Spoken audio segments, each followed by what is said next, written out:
Chapter 163. How dare they make a move on the disciples of supporting Xian Island? The 5 nascent soul late-stage disciples looked at each other coldly with disdain. This was what the world's #1 sect was proud of. It immediately put a lot of pressure on Kwangtsung and the others. Once they made a move, they didn't even need to think about the consequences.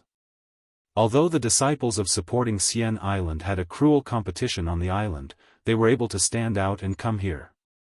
Naturally, they understood the mission they had to shoulder. How could they tarnish the reputation of supporting Xian Island when they were united against outsiders? Lu Wanxian held the unconscious Lu Zhengguang, whose face was covered with blood, and said angrily, "Elder Quan, don't go too far with your supporting Xian Island." Quan Deming also felt that it was a little unreasonable to continue making trouble. On the first day of the Cultivation Alliance's operation, such a thing happened. If this matter was blown up, he wouldn't be able to explain himself when he returned. He immediately shouted in a deep voice, "All of you, come back. Elder Quan, he was the one who hit me first. We can't let him go so easily." Yu Qianzhou pointed at the unconscious Lu Zhengguang and said. It seemed like he wouldn't let him go unless he killed him. "You shut up." Quan Deming was really having a headache. No matter where this kid went, he seemed to be doing some soul-stirring things, but he couldn't do anything to him. Seeing that Quan Deming was angry, Yu Qianzhou and the 5 nascent soul-stage disciples returned behind him. Quan Deming cupped his hands at Lu Wanxian and said, "Elder Lu, it's our supporting Xian Island's lack of discipline. I hope you can give me face and let this matter go. Don't take it to heart." Lu Wanxian's face was gloomy. He snorted coldly and didn't say anything. It was really hard for him to say anything. Although it was the other party's disciple who started it, it was his own disciple who made the first move. However, no matter what, his strength was still inferior to the other party. Otherwise, how could he let it go? The cultivation world had always been one where the strong would not yield to the weak. Also, Quan Deming had personally apologized. They had to give him face. Yan Zhuixing, who was at the entrance of 100 Flowers' house, saw that the situation had calmed down. He waved his hand and a few people went over to Kwangtsung's side to carry the unconscious Lu Zhengguang for treatment. At the same time, Kwangtsung sent 2 disciples to follow. If someone were to question why the members of the Flower Palace didn't come out and reconcile when the matter had just occurred, then why would they not? That would truly be wronging them. As long as they didn't offend them, the Flower Palace would never participate in the disputes of any sect. This was the foundation of the Flower Palace's foothold in the cultivation world. After this incident, Yu Qianzhou became famous in the cultivation world. From today onwards, the news of supporting Immortal Island's disciple Yu Qianzhou beating up Kwangtsung's sect master's grandson spread throughout the cultivation world. Yan Zhuixing acted as if he had never seen what had just happened. He smiled and cupped his hands at everyone. "The Flower Palace has prepared wine in the backyard of 100 Flowers' house to welcome our esteemed guests who have come from afar. Please." The sects thanked him. Under the guidance of the Flower Palace's disciples, they passed through the hall and arrived at the backyard of 100 Flowers' house. A banquet had already been prepared. The fine wine was accompanied by the fragrance of flowers. It was indeed worthy of the Flower Palace's name. The principal elders of the 10 major sects were arranged to sit at a table. 9 of them were smiling. Only Lu Wanwan didn't look good. Anyone who encountered such an incident would be in a bad mood. The disciples of the other sects found their seats and sat down. Yu Qianzhou and the other 9 core formation stage disciples of his sect sat at a table. Yan Zhuixing, who was greeting the guests, glanced over and was slightly stunned. He turned around thoughtfully and continued to greet the guests. A small detail caught his attention. When Yu Qianzhou and the others sat at a table, the other 9 people seemed to be waiting for Yu Qianzhou. After Yu Qianzhou sat down, the other 9 people sat down as well. It wasn't easy to tell that they weren't paying attention. Although the palace lord of the Flower Palace didn't come personally, she didn't slack in her etiquette. The two siblings personally toasted each table. When it came to Yu Qianzhou's table, Yu Qianzhou quickly glanced at Yan Zixia and saw that she was completely unperturbed, so he simply acted as if nothing had happened. The fact that Yan Zixia was cultivating on supporting Immortal Island was something that very few people in the entire island knew about. Aside from Yu Qianzhou, even Quan Deming didn't know about it. Naturally, no one else knew about it. During the meal, the host warmly welcomed them and exchanged toasts. The atmosphere was good. Although many people had reached the stage of fasting and didn't need to eat anything, relying on the spiritual energy of heaven and earth to maintain their vitality, as long as they were human, they couldn't avoid following the ancient rules. After all, they weren't immortals. After the banquet, everyone came to a rather remote place in the 100-Flower Valley after eating and drinking to their heart's content. There was a large house that stood there. On the main door, there was a jade plaque with the words, "Cultivation Alliance," carved on it. The inside had obviously been renovated. There were many small courtyards. After the sects had allocated their residences, their respective elders gathered together and went to the Flower Palace to greet the palace lord to thank her for her hospitality. If it was someone else, they wouldn't have to do this. The 10 major sects were already giving them face by eating. But what kind of background did the Flower Palace have? Everyone knew that this was a place that both the orthodox and demonic sects had to give face to. Moreover, they were going to be in someone else's territory in the future. How could they not greet the palace lord? However, if it wasn't for Yu Qianzhou and the other disciples, what was the point? It wasn't like they were going to steal someone else's territory. They didn't have the qualifications to meet the palace lord. After Quan Deming left, a nascent soul disciple named Shui Siping took care of the group from supporting Immortal Island. Yu Qianzhou wandered around the garden twice and was really bored. He found Shui Siping and asked for leave. He wanted to go to the 100 Flowers Valley for a walk, but Shui Siping said, no. The core formation disciples were afraid of him, but Shui Siping, who was in the late nascent soul stage, didn't care about him. Yu Qianzhou couldn't do anything even if he ran into a wall, so he could only accompany everyone in the garden and count their hairs. After waiting for half a day, Quan Deming finally returned. Yu Qianzhou was happy that he could finally ask for leave and go for a walk. Unexpectedly, he threw out a large pile of jade tablets and asked everyone to inject a wisp of true origin into it. Yu Qianzhou was dumbfounded. There were hundreds of jade archives, and he needed to inject a wisp of true origin into each one. That was quite a lot. At his level of cultivation, it wasn't easy to refine spiritual qi into a wisp of true origin that he could skillfully control. Everyone's expressions changed. How much spiritual qi did he need to absorb to recover after using up so much true origin? The higher one's cultivation, the more spiritual qi he needed to recover. This wasn't something that was used up in a fight. Taking a few qi replenishing pills would just take some time to recover. Instead, it was something that was completely cut off from the dantian. It was like a withered seedling of rice that could grow with a little water, but if you uprooted the seedling, it would be useless no matter how much water you fed it. Yu Qianzhou was considered lucky.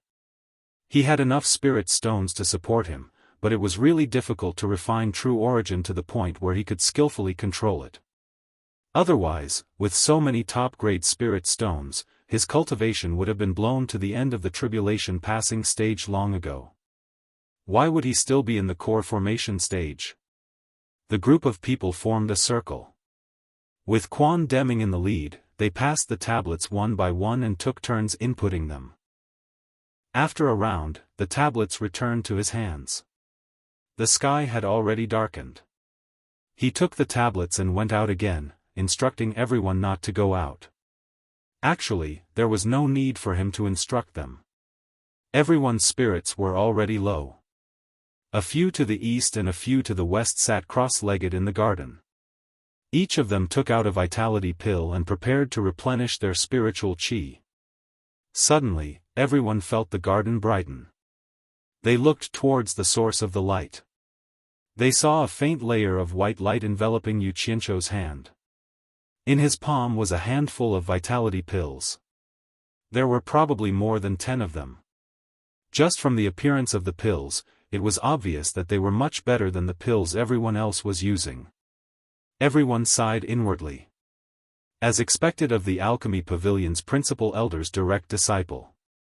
Even the pills he took were rarely seen by ordinary disciples. It was no wonder his cultivation improved so quickly. While everyone was feeling envious, they suddenly saw Yu Qianzhou staring at the pills in his palm. He sighed and muttered, "Damn it. I hate eating this thing the most. I don't even know how much I've eaten these past few years. AI." As he said that, he frowned and swallowed a few mouthfuls of pills. Then, he took out another handful and swallowed it. He hadn't eaten this thing for a long time. Hard things were really uncomfortable when they went into his stomach. Top-grade spirit stones were what he liked the most. Not only were they full of spiritual qi, they were also very convenient. However, he couldn't take them out and use them in front of everyone. Wouldn't that be too frightening? The group of disciples looked at the pills in their hands again. Their faces twitched non-stop. They all had the urge to throw them away. Chapter 164. When Quan Deming returned, there were only 15 jade archives left in his hands. After giving one to each of them, he told the disciples, "From today onwards, the main gate of the Cultivation Alliance will be guarded by disciples below the nascent soul stage. 2 people will guard the main gate every day." The jade archives in everyone's hands were the entry jade archives. After all, there were hundreds of disciples from each sect here. If an unfamiliar person entered, they could ask the other party to show them their jade archives. If the jade archives in the other party's hands contained their primordial qi, they would naturally be allowed to enter. Otherwise, they could refuse entry. After some arrangements, Yu Qianzhou's cultivation was below the nascent soul stage, so he naturally couldn't escape the misfortune of guarding the main gate. He and a core-bearing disciple named Xionghui were in the same group. In other words, once it was their turn, the 2 of them would guard the main gate together. Yu Qianzhou never expected that one day he would be reduced to the point of guarding the main gate. However, after thinking about it, it wasn't a big deal. With so many people from each sect taking turns, it wouldn't happen more than 3 times a year. He could just muddle through it. After everyone was given an entry token, Quan Deming finally lifted the ban on everyone. However, he had a request that they couldn't cause trouble for no reason. They could only stay in the 100 Flowers Valley and couldn't leave the valley without permission. Violators would be severely punished. Yu Qianzhou had long wanted to go out for a stroll. It was too boring to stay here. After everyone dispersed, he walked straight out of the garden on Fuxian Island. When he was about to step out of the main gate of the Cultivation Alliance, he suddenly heard someone shouting, "Yu Qianzhou," from behind. He turned around and saw that it was none other than Xionghui, who was in the same group as him. Yu Qianzhou turned around and asked curiously, "Senior Xiong, are you looking for me?" Xionghui laughed and said, "From now on, we'll be in the same group." He pointed at the 2 disciples who had already appeared at the main gate. "Oh." Yu Qianzhou cupped his hands and said, "Please take care of me in the future, Senior Xiong." Xionghui eagerly followed him because he wanted to befriend him. He didn't dare to put on airs. Moreover, it was uncertain who would be taking care of who. He immediately waved his hand and said, "Junior brother, you are too polite. We should take care of each other. By the way, it's already so late, I wonder where junior brother is going?"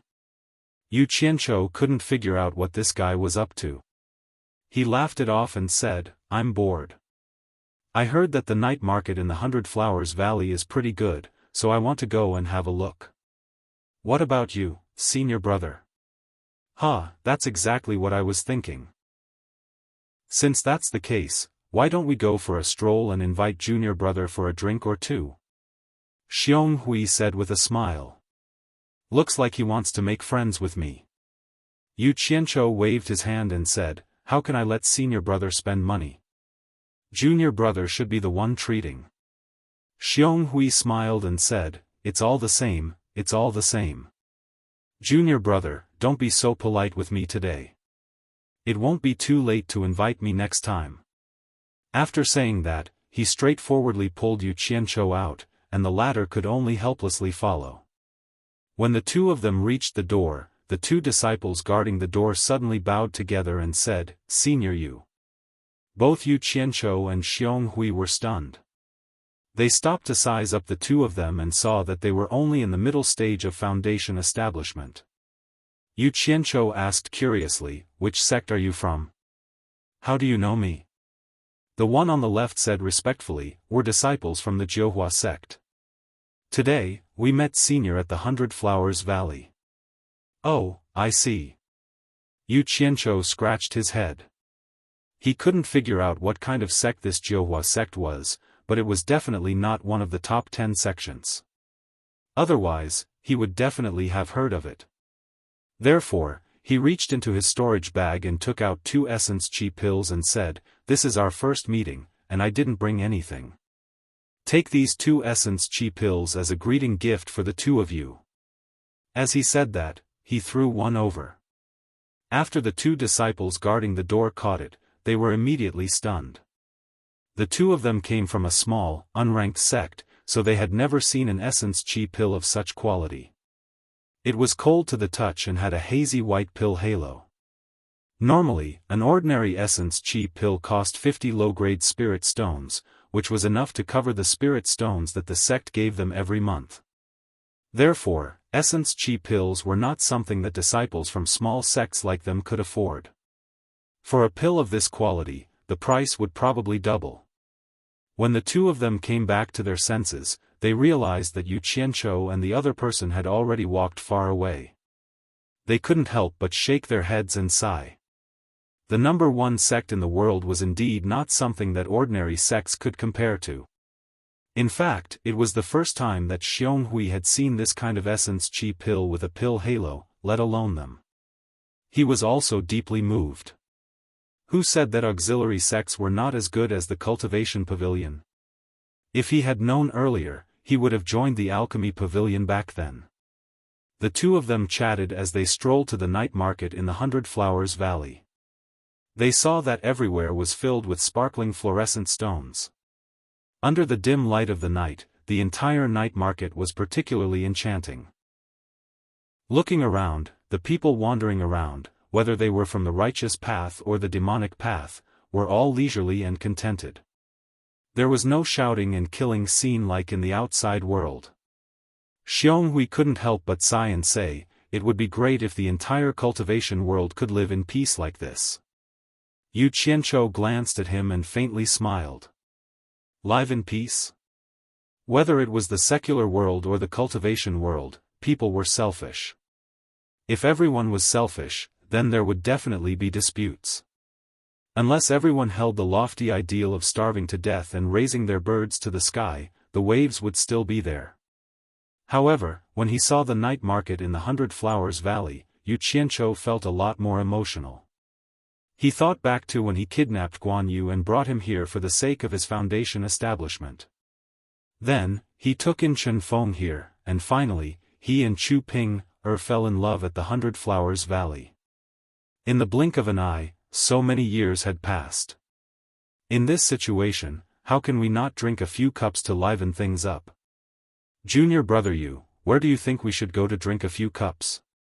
Xiong Hui's words pulled Yu Qianzhou back from his thoughts. He casually said, I didn't expect senior brother to be so easygoing. Let's go to the 100 Flowers Valley. With that said, he walked in the direction of the 100 Flowers Valley. 100 Flowers Valley? Xiong Hui was stunned. He reached for the storage bag on his waist and thought to himself, I heard that the food and wine of the 100 Flowers Valley are extremely expensive. Presumably, these spirit stones should be enough. Alright, it's rare to come here, so I'll pretend to be rich today. He hurried a few steps and followed Yu Qianzhou into the 100 Flowers Valley. The two of them found a seat by the window and sat down. They could also enjoy the beautiful scenery of the night market. When the waiter of the 100 Flowers Valley saw that the guests had arrived, he eagerly ran over to ask what the two of them wanted. Xiong Hui smiled generously and said, "Junior brother, just order whatever you want to eat." Yu Qianzhou nodded. He didn't stand on ceremony and said without thinking, "There's no need to order. Just eat whatever you want. Waiter, give me 2 pots of good 100 Flowers Valley wine and 5 servings of good meat and vegetable dishes. That's all for now. If it's not enough, we'll talk about it later." With that said, he looked out of the window in a daze. "Please wait a moment." Seeing that they were rich customers, the waiter quickly left with a smile. Xiong Hui, on the other hand, felt a little weak from Yu Qianzhou's good 2 times in a row. He couldn't help but reach for his storage bag again. Not long after, the waiter came back and forth twice and brought their food and wine. He respectfully invited the two of them to enjoy. The two of them picked up their chopsticks and tasted the food a few times. Xiong Hui looked at the table filled with 10 delicately cooked meat and vegetable dishes. He thought that the 100 Flowers Valley really lived up to its name. But for some reason, although the food tasted good, the more he ate, the more uncomfortable he felt. He felt like he was sweating. Yu Qianzhou was a person who never got tired of eating. As long as he could afford it, he would never mistreat himself when it came to food. He never thought about the price. It was fine as long as it was worth it. Of course, this was related to his wealth. However, he didn't know that Xiong Hui's hand under the table was about to tear his storage bag. "Did you guys hear? An Kuangceng's grandson was beaten up today." Hearing people talking about An Kuangceng, Yu Qianzhou turned his head and glanced at the 4 people who had just sat down at a table. Seeing that they were dressed quite well, they must be rich. Otherwise, they wouldn't dare to come to the 100 Flowers Valley. He turned his head and listened while eating. He. This matter has already spread throughout the 100 Flowers Valley today. How could I not know? I heard that it was a disciple called Yu Qianzhou from supporting Immortal Island who beat him up. The number 1 sect in the world is indeed not a boast. Just this disciple alone shocked An Kuangceng and the others. They didn't even dare to fight back. Hi. That goes without saying. An Kuangceng provoked the Blood Demon Palace and almost brought about the destruction of his sect. If it wasn't for supporting Immortal Island, An Kuangceng would have long been erased from the cultivation world. Yeah. I heard that too. Supporting Immortal Island is really amazing. Speaking of which, I know this An Kuangceng's Lu Zhengguang. A few years ago, he became Dao companions with a female disciple of his sect for dual cultivation. Seeing that his grandfather is the sect master of An Kuangceng, my father even brought me to An Kuangceng to congratulate him on his new year. TSK. Who knew that Lu Zhengguang had already been castrated by the devil path? Damn it!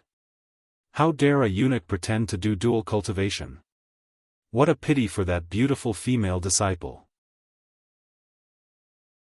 Chapter 165. Hearing that Lu Zhengguang had actually become Dao companions with a beautiful female disciple, Yu Qianzhou was shocked. Beautiful female disciple?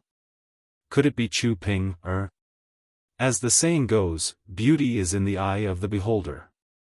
In Yu Qianzhou's heart, the most beautiful female disciple in the whole of An Kuangceng was naturally Chu Ping, or. Shu, lower your voice. The 2 people sitting over there seemed to be disciples of supporting Xian Island from their attire.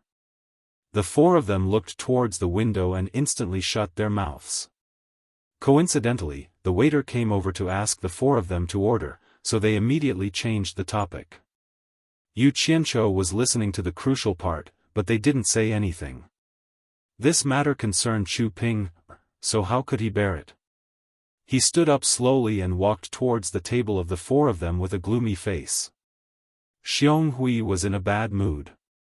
No matter how good the food was, it didn't taste good in his mouth. Suddenly, he saw Yu Qianzhou leave the table with a gloomy face. What was he going to do? He immediately followed. "Four of you. May I know which sect you are from?" Yu Qianzhou calmed himself down and walked to the table with a smile. The four of them had just finished ordering. At this moment, they saw Yu Qianzhou walking over to ask questions. Looking at his attire and the person behind him, the four of them exchanged glances. As expected, they were disciples of supporting Xian Island. The four of them stood up. The person opposite Yu Qianzhou cupped his hands and said, "I am Bai Zizong. The four of us are good friends. We belong to the four great clans of the cultivation world. We agreed to come to the 100 Flowers Valley to have some fun. May I know what advice does Senior from supporting Xian Island have for us?" The four of them couldn't see through Yu Qianzhou and Xiong Hui's cultivation, so they naturally addressed them as seniors. However, Yu Qianzhou was able to see through their cultivation at a glance. Three of them were in the early stage of the core formation realm, and one of them was in the late stage of the foundation building realm.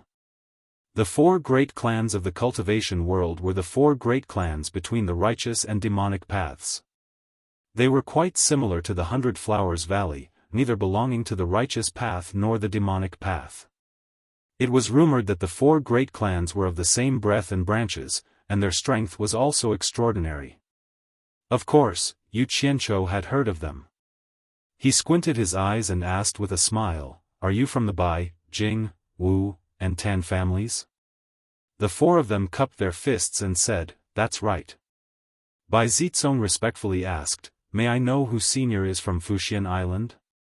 So it turns out to be a disciple of one of the four major families of the cultivation world. "It's an honor to meet you." Yu Qianzhou cupped his fists and said indifferently, "I'm not an expert. I'm the villain that you guys were talking about just now, Yu Qianzhou." As soon as he said this, the four of them looked at each other. Indeed, the gods were watching from above. Fortunately, they didn't say anything bad about him behind his back. Otherwise, it would be a mess. One must know that although the four great clans were quite powerful, they paled in comparison to Fuxian Island. Bai Zizong was stunned. He quickly bowed and said, "The four of us talked too much. We didn't know you were here. Please forgive us, Senior." Yu Qianzhou waved his hand and said, "I don't like to be secretive. What's done is done. There's no need to forgive us. It's just hitting someone. Some people were asking for it. Since I dared to hit them, I'm not afraid of others talking about it. Moreover, the four of you didn't say anything bad about me. What's wrong with that? Wasn't it just hitting someone? What a big tone." The four of them smiled unnaturally. They thought to themselves, only the disciples of Fuxian Island have such a tone. Ang Kuangcang is ranked 6th in the righteous path. There aren't many that they can afford to offend. Otherwise, they wouldn't be able to stir up the entire cultivation world. Even one of the four great clans can't match up to them. It's fate that brought us together. I, Yu Qianzhou, love to make friends. Why don't we have a drink together? I wonder if the four of you are willing to do me the honor." Yu Qianzhou smiled. Three of the four looked at Bai Zizong. The latter was a little hesitant. He didn't know what Yu Qianzhou wanted to do. It was necessary to be on guard when traveling in the cultivation world. Yu Qianzhou could tell that Bai Zizong was the leader of the four. He smiled faintly and said, "Don't the four of you want to give me a chance to flatter the four great clans?" His words were a little harsh. It was already good enough that the disciples of Fuxian Island didn't do whatever they wanted in the cultivation world. Was there a need to flatter others? At the same time, it was a reminder to the four of them. Bai Zizong cupped his hands awkwardly and said, "Then I shall accept your invitation." Yu Qianzhou nodded and shouted, "Boss." The waiter who was serving the dishes hurried over and asked what was the matter. Prepare a good private room and the best banquet in 100 Flower House. Hurry, I have to entertain these guests. Yu Qianqiu waved his hand. The waiter looked at the dishes and asked, "What about the dishes on this table?" Yu Qianqiu pointed at the table and then the table he was sitting at. "Put it on me. You go do what you need to do. By the way."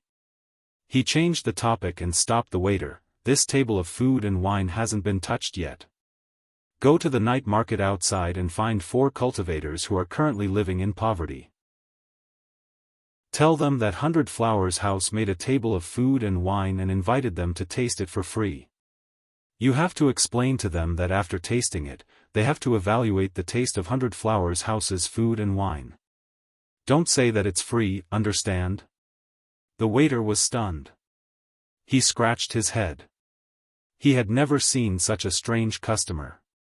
Seeing that he didn't respond, Yu Qianqiu said in a low voice, "What? Is my request too much? Don't tell me that you don't know which cultivators are living in poverty after being in 100 Flower House for so long. I understand. You are doing this out of kindness." The waiter smiled apologetically and retreated. He went to the counter and said a few words to the shopkeeper. The shopkeeper looked over in surprise and nodded. The waiter ran out like a wisp of smoke. After a short while, the waiter led 4 cultivators in shabby clothes over with expressions of pleasant surprise on their faces. "Everyone, let's stand aside for a while. Don't disturb their appetite." Yu Qianqiu smiled and walked away with them. The manager of the 100 Flowers House walked out of the counter and said with a smile, "So it's Mr. Yu. Did you book the best banquet in the 100 Flowers House?" During the day, he had seen Yu Qianqiu beat someone up in front of everyone, so he naturally recognized him. Yu Qianqiu nodded and didn't say anything. The shopkeeper smiled. "Our best banquet costs 1,000 high-grade spirit stones. It will take some time to prepare. Please wait for a moment. 1,000 high-grade spirit stones for a banquet?" Everyone was shocked. Even the 4 clans were no exception. Yu Qianqiu frowned and said coldly, "Shopkeeper, are you reminding me? Are you worried that I can't afford it?" He guessed right. The shopkeeper was afraid that he couldn't afford it and specially came to remind him so that everyone wouldn't feel awkward. There was no need to talk about supporting Immortal Island's wealth. However, Yu Qianqiu was only a core formation realm disciple. How could he take out 1,000 high-grade spirit stones? If he thought about it, he definitely wouldn't say it out loud. He smiled apologetically. No, Mr. You misunderstood. Please follow me to the private room upstairs and wait for a moment." After he finished speaking, he personally led the way.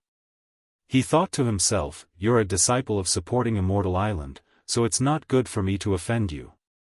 However, if you can't take out the money when it's time to settle the bill, then it's not my problem.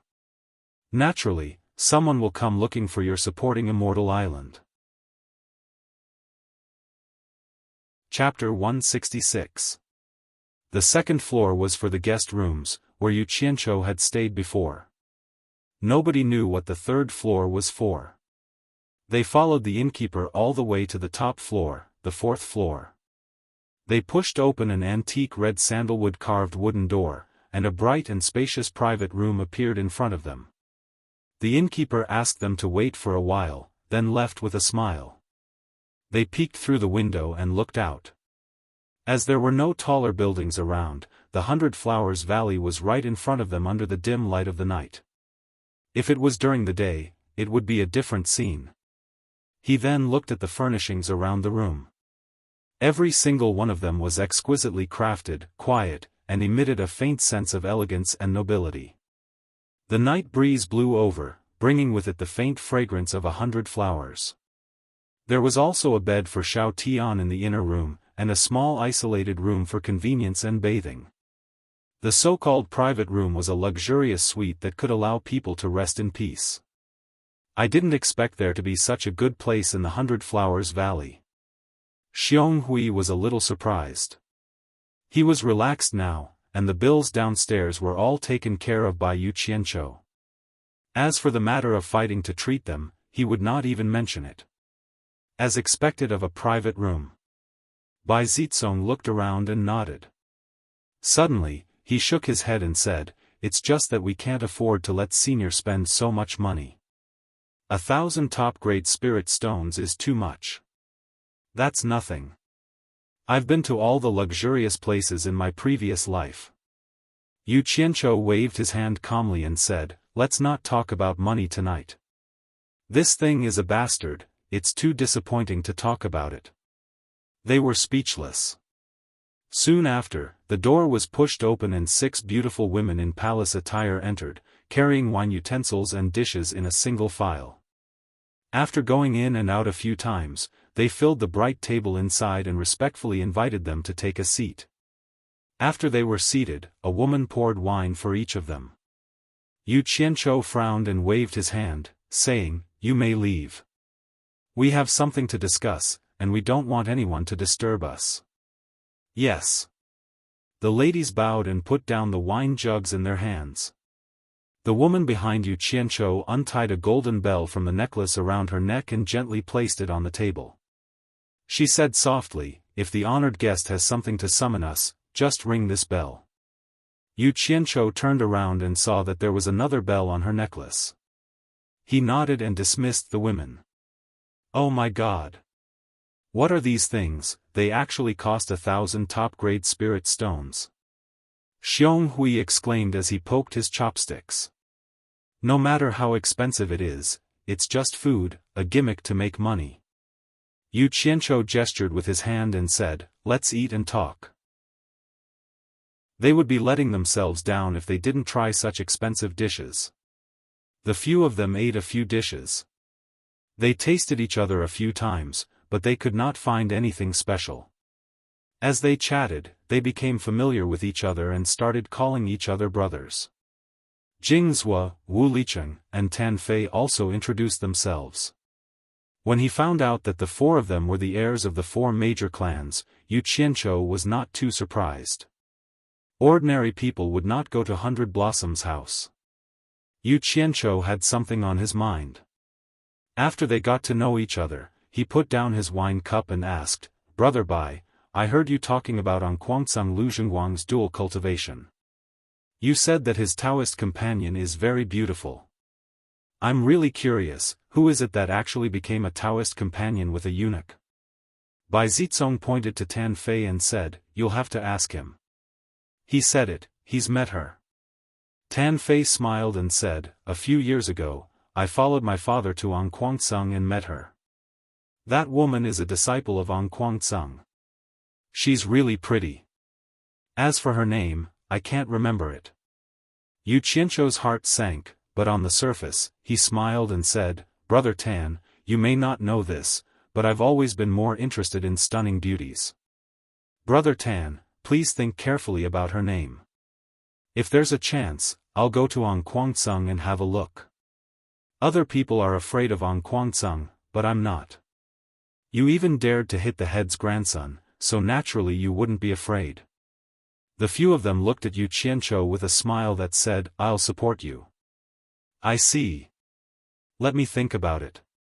Tan Fei held his wine glass and thought for a long time before he said, "Oh, I can't remember her full name, but I think her surname is Su." "Is her surname really Su?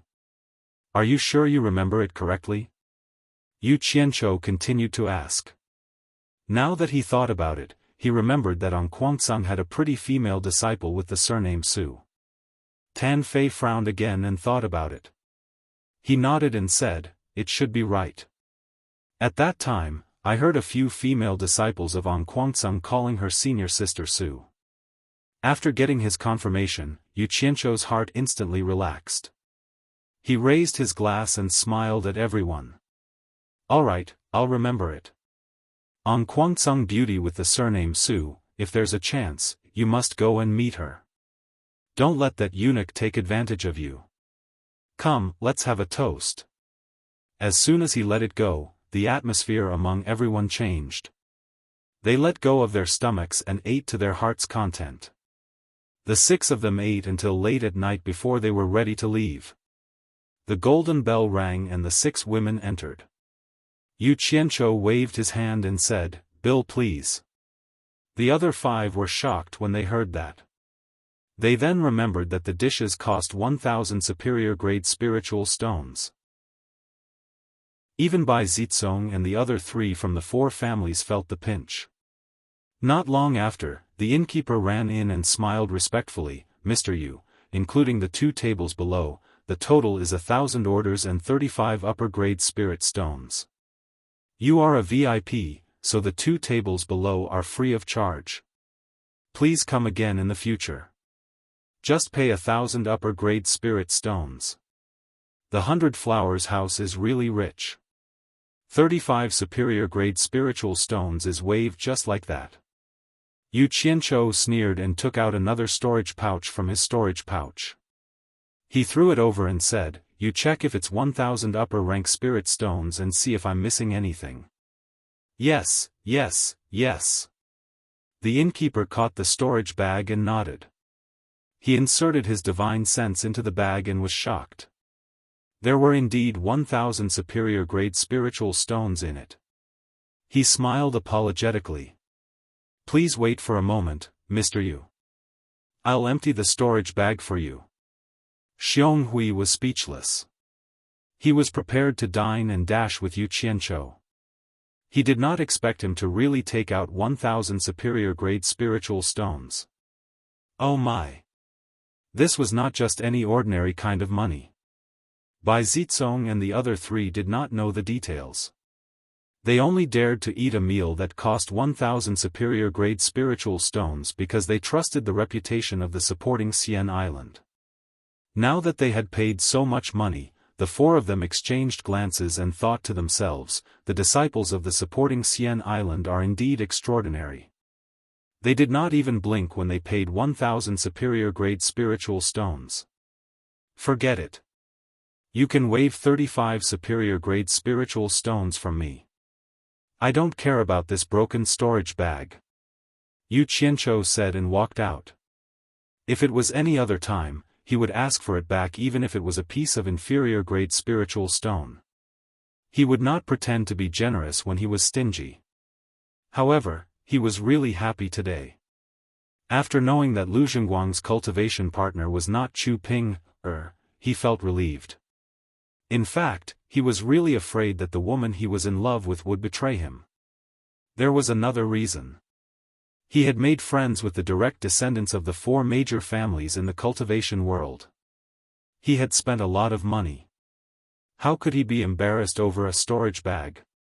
Innkeeper Chen, which esteemed guest booked the best banquet in the 100 Flowers residence? Why don't you introduce him to me?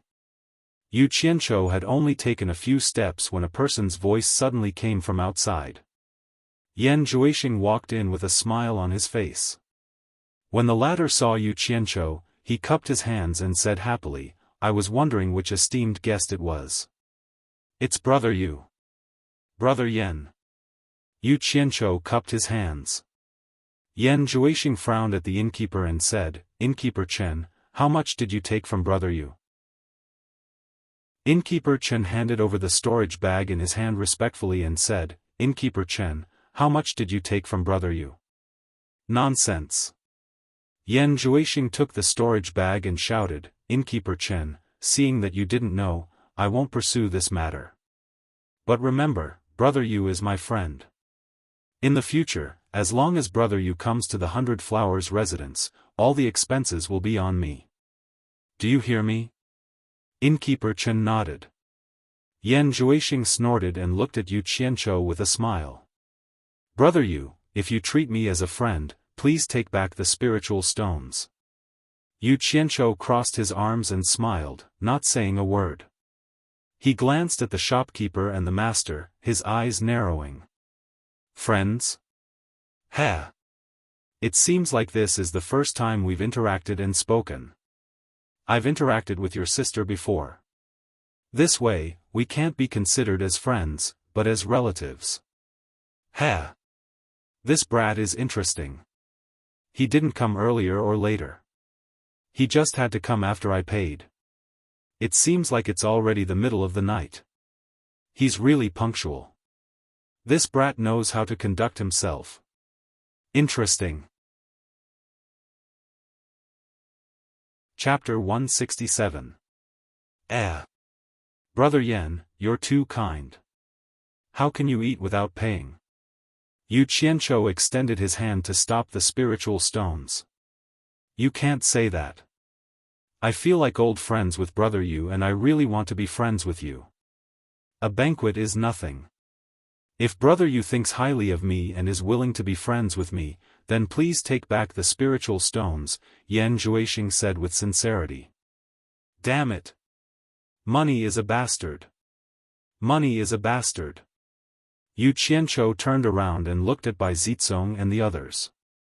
He smiled and said, "It's my honor to be friends with Brother Yan. If that's the case, then I'll accept it." He took back the spiritual stones and stuffed them into his storage pouch. Yan Zhuixing nodded with a smile. He looked at Xionghui and the others and asked, "Brother Yu, who are they?" "This is my senior brother and these four are my good friends." Yu Qianzhou didn't want to reveal the identity of Bai Zicong and the others, so he just casually said it. The 5 people behind him cupped their hands at Yan Zhuixing and didn't say anything. Yan Zhuixing didn't mind at all and cupped his hands. "Since your brother Yu's friends, then you're my friends too. I'm Yan Zhuixing. Friends, feel free to drop by whenever you're free. I'll pay for all your expenses." After they thanked him again, they knew that it was all thanks to Yu Qianzhou.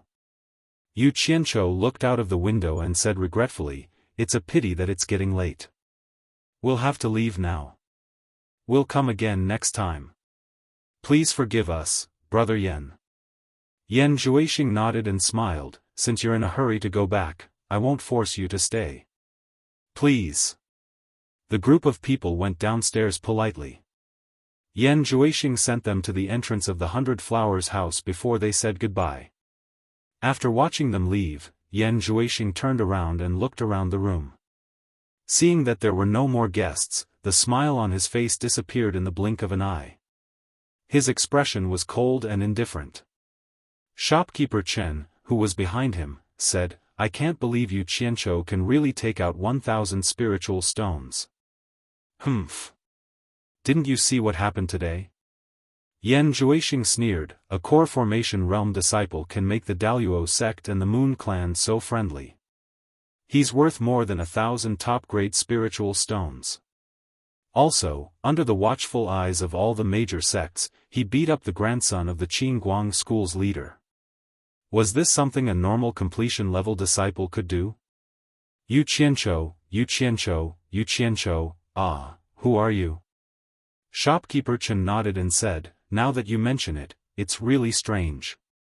Even for the wealthy supporting Immortal Island, a normal core formation cultivator would not be able to take out 1,000 high-quality spirit stones. Uncle Chen, there's something you need to investigate."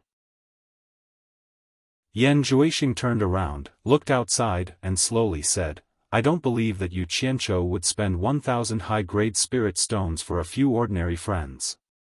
Didn't you say that he just met those 4 people in the lobby downstairs? Find out the background of those 4 people." Bai Zicong and the other 3 insisted on sending them off. The other 2 couldn't refuse. The 6 of them walked to the entrance of the Cultivation Alliance and were about to go their separate ways. Yu Qianzhou cupped his hands. "Okay, I'll stop here. I just settled here and there are a lot of things I don't know yet. I won't invite you in." "Ha! Today was supposed to be my treat, but someone stole my thunder.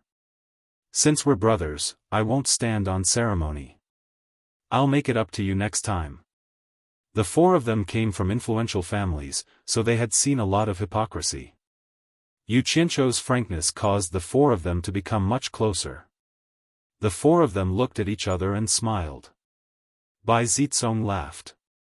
"We've eaten a lot of good stuff. But this is the first time we've had a banquet that costs 1,000 spiritual stones. That Yan Zhuixing. He admires Brother Yu a lot. Yeah.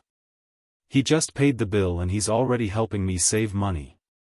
His admiration is timely.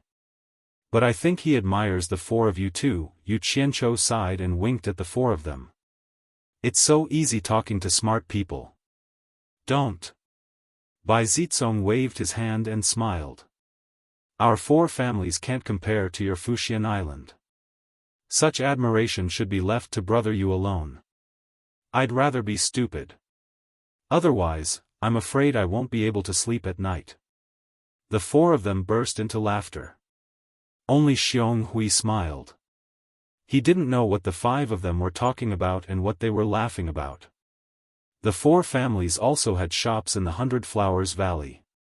They didn't have to worry about not having a place to stay.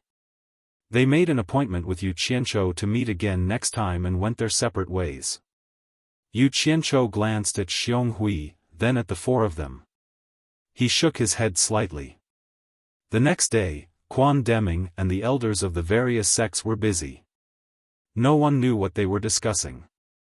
Yu Qianzhou spent some effort to get rid of Xiong Hui. He wandered around the market in the 100 Flowers Valley. He realized that it wasn't a bad thing that the Cultivation Alliance was located in the 100 Flowers Valley. If Utopia needed anything, he could purchase it here. They casually walked to a stall selling talismans. The stall owner was an old man with a smile on his face. Yu Qianzhou sized him up and discovered that he was actually still in the middle stage of the foundation building realm despite his age. He then pointed at the talisman papers on the stall and asked, "Did you make all the talisman papers here yourself?" The old man realized that he couldn't see through the cultivation of the young man in front of him. He immediately nodded and said yes. "How much are you selling these talismans?" Yu Qianzhou asked. The old man was stunned. He smiled apologetically. "Sir, you're mistaken. I only sell talismans here. I don't sell white talismans." Yu Qianzhou frowned. "Why not? Don't you want to earn spirit stones by setting up a stall?" The old man chuckled. "I won't hide it from you. I spent a lot of time and effort to make these talismans. If I offer a high price, you won't be happy. If I offer a low price, the profit will be too low." Yu Qianzhou waved his hand and interrupted him. "Don't be long-winded. Name a price that you're willing to sell. Since you said so, I'll tell you." The old man spread out 4 different colored talismans on the stall. Level 1 white talismans cost 10 low-grade spirit stones. Level 2 white talismans cost 1 low-grade spirit stone. Level 3 white talismans cost 1 mid-grade spirit stone. As for level 4 white talismans, you must know that the materials used are not ordinary. They cost 50 mid-grade spirit stones each. Yu Qianzhou understood that the material he was talking about was not ordinary. Normally, the talisman paper that could reach the standard of the 4th level was usually made from human skin and other materials that were good at guiding spirituality. However, the old man's price was not low. It was even higher than the talismans that Chen Feng sold here. It seemed that he wanted to make him back off. He could not help but frown. "I'll reduce the price of all white talismans by half. I'll take all of them." "Reduce by half? All of them?" The old man muttered as he twirled his beard. He looked at the thousands of white talismans on the stall and considered whether it was worth it to make a small profit but quick turnover. Yu Qianzhou also knew that his price was a little too high. However, when he talked to Chen Feng last night, Chen Feng told him that he needed a lot of white talismans to train his subordinates. He wanted him to think of a solution as soon as possible. Yu Qianzhou attached great importance to this matter. If he could train a group of talisman-making experts to provide logistical support for the army, it was worth it to spend more money. Fortunately, he was in the 100 Flowers Valley. It was not difficult to solve this problem. Seeing that he was still hesitating, Yu Qianzhou frowned. "This is the price. You don't have to think about it anymore. From today onwards, I'll take all of your white talismans." This is the deposit for tomorrow. He threw a high-grade spirit stone on the stall. Chapter 168. The amber gold color made the old man's eyes light up. A piece of upper-grade spirit stone was enough for him to trade for a few days. He grabbed it to verify its authenticity and immediately nodded. "Will do as you say. I'll count it for you." He immediately counted the white talismans in the stall. There were more than 1,000 white talismans, but there were only a dozen of level 4 talismans. The rest were not worth much to Yu Qianzhou. In the end, it cost a total of 7 upper-grade spirit stones. Yu Qianzhou threw 8 to him and stuffed all the white talismans into his storage bag. Then, he ordered, "Keep the change. You've already taken the deposit. Remember to bring more tomorrow. The same price. I'll take as much as you have." The old man repeatedly said yes. Suddenly, he was startled as if he remembered something. He hesitantly took out a piece of upper-grade spirit stone and said, "To tell you the truth, I've already given you what I have. It will take a few days to gather more materials. I'll have to go out of the 100 Flowers Valley to find some materials. I won't be able to deliver it to you tomorrow. You should take back the deposit first." Yu Qianzhou frowned and asked, "How long will it take for you to come back?" The old man thought for a while and said, 2 to 3 days at least, 5 to 6 days at most. It depends on the time needed to gather materials. In that case, you should keep the deposit. I'll be staying in the 100 Flowers Valley for a long time. Prepare more goods. I'll come to get them when I have time. I'm sure you won't abscond with the deposit, right? Yu Qianzhou said in a deep voice. Yo! Look at what you're saying. I'm Dongguosu, and I've set up a stall in the 100 Flowers Valley for a few decades to make a living. My entire family has settled down in the 100 Flowers Valley, so I can't ruin the livelihood of my entire family just for a piece of high-grade spirit stone from you. Besides, I'm not blind. I can tell that you're a disciple of supporting Immortals Island from your attire. I can provoke anyone but supporting Immortals Island. The old man Donghua smiled apologetically. It's good that you understand. It's a deal then, Yu Qianzhou said indifferently and left. Considering that the supply of old man Donggua's family might not be able to keep up with the demand, he wandered around the market and found several stalls that made talismans. After bargaining, he also bought a lot of talismans. After wandering around for a while, he looked at the time. It was almost time for the appointment he had with Bai Zitsong and the other 3 yesterday. When he walked to the Bai clan's shop, Bai Zitsong and the other 3 were already looking at him with smiles on their faces. The 5 of them joked around and discussed where they should go for a drink. Yu Qianzhou chuckled and said, "I seem to recall Yan Zhuixing saying that all my expenses in the 100 Flowers residence will be on him, right?" Tan Fei was stunned. "Brother, you can't really be thinking of going to 100 Flowers house again, right?"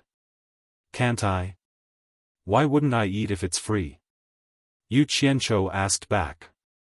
The 4 of them immediately looked at each other. After all, they were from a big clan. They really couldn't do such a shameless thing. Bai Zitsong smiled and said, "He's being polite, but it's not good for us to take it seriously, right? Let's go somewhere else. It's really a problem of being spoiled by big clans. Their skin is quite thin.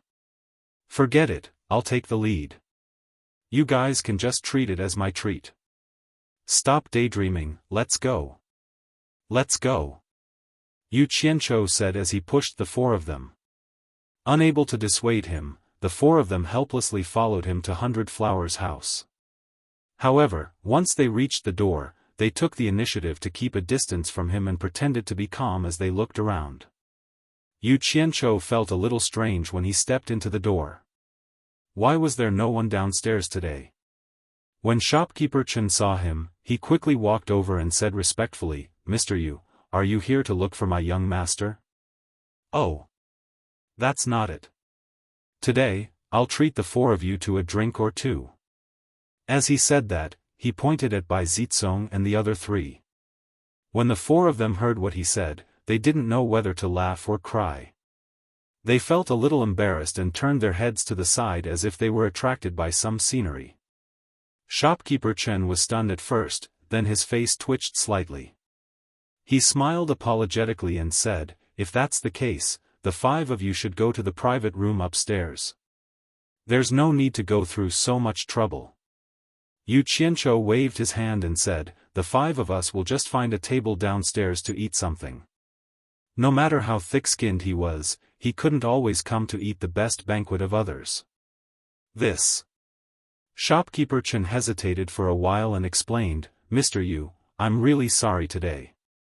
The restaurant downstairs is not receiving any guests. The few of you, please go to the private room upstairs." Cleared? Did someone book the entire restaurant? Yu Qianzhou was shocked. No wonder there were no guests downstairs. At this moment, there was a commotion outside. Yu Qianzhou poked his head out to take a look and was shocked. Yan Zhuixing and Yan Zixia were leading a large group of people, and the person in the middle was none other than the 10,000 demons Qiu Wuyuan. Many people felt that he looked familiar. What's going on? While they were shocked, Shopkeeper Chen explained, "The Diabolism has formed an alliance of Diabolism. They are also staying in the 100 Flowers Valley. The 100 Flowers Palace is going to welcome them at the 100 Flowers House, so we have to clear the restaurant. Mr. Yu, please give me some face and invite me to the private room upstairs." The righteous created a cultivation alliance, and the Diabolism created a alliance of Diabolism. Damn! They are opposing each other. There's going to be a good show. I was wondering what these old guys were busy with today. Yu Qianzhou shook his head and sighed, "Shopkeeper Chen, I didn't know you were busy today. It's our fault. I'll come again another day." "Not at all, not at all." Shopkeeper Chen was still trying to be polite. Yu Qianzhou turned around and left. He didn't want to stay and greet Qiu Wuyuan and the others. The righteous and the Diabolism had already started fighting.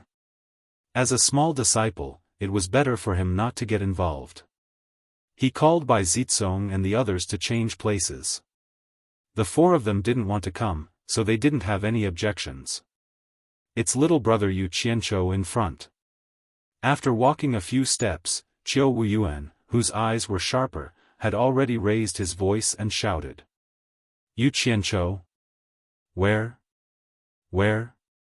Qiu Wuyuan's shout immediately caused the disciples of the Myriad Demons Temple, the Blood Devil Temple, and the Corpse God sect to boil up. Many disciples of the three sects had heard of Yu Qianzhou's name in the Demon Ghost region. Unfortunately, most of them had never seen him. Now that they heard of Yu Qianzhou, they naturally wanted to see him. "Old thing, will you die if you don't shout?" Yu Qianzhou squeezed out a smile on his face, turned around, and cupped his hands towards Qiu Wuyuan, who was walking over quickly. "Senior Qiu, I haven't seen you for many years, but you are still as elegant as ever, truly worthy of congratulations." Bai Zitsong and the others didn't know what was going on. They stopped to watch. Wasn't this Yu Qianzhou a disciple of Fuxian Island? Why was he so familiar with the Diabolism? Moreover, it seemed like they had a close relationship. Qiu Wuyuan looked back at his fellow Diabolism members and laughed heartily. "I knew I wouldn't be wrong. It's indeed brother Yu Qianzhou." The people of the three major Diabolism sects also gathered around as if they had seen a rare animal. Many of them cupped their hands and said, "I've heard a lot about you." Yu Qianzhou also cupped his hands towards them. Although Yan Zixia tried her best to pretend that she didn't know Yu Qianzhou, she couldn't help but be surprised. Since when did he have a relationship with the Diabolism people? The Diabolism people didn't seem to have any ill intentions towards him. Especially Qiu Wuyuan, who treated him like an old friend. This was a little unbelievable in the cultivation world. Yan Zhuixing's eyes flickered between Yu Qianzhou and the diabolism people. He was actually shocked. He thought to himself, what is the background of this Yu Qianzhou? Chapter 169. Being able to see little brother again is truly a joyous thing. Come, let us drink a cup with little brother. Xiao Wuyuan extended his hand and pulled Yu Qianzhou's arm towards the 100 Flowers house. Yu Qianzhou did not know whether to laugh or cry. They were in public, could you please be more mindful of your image? Diabolism and righteous sects are so close. How am I going to explain this? He struggled a little and shook his head with a bitter smile. Senior Qiu, please reconsider. Qiu Wuyuan turned around and said in a daze, could it be that little brother is looking down on this old man and not giving me face? Yu Qianzhou shook his head and said, Senior, please consider for me. I am a disciple of Fuxian Island. Qiu Wuyuan glanced around and instantly understood Yu Qianzhou's concerns. He immediately let go of Yu Qianzhou's arm and said with an embarrassed smile, I was a bit too excited to see little brother. I didn't put myself in your shoes. Since that's the case, little brother, please do as you please. Senior, you think highly of me. Yu Qianzhou said politely and cupped his hands.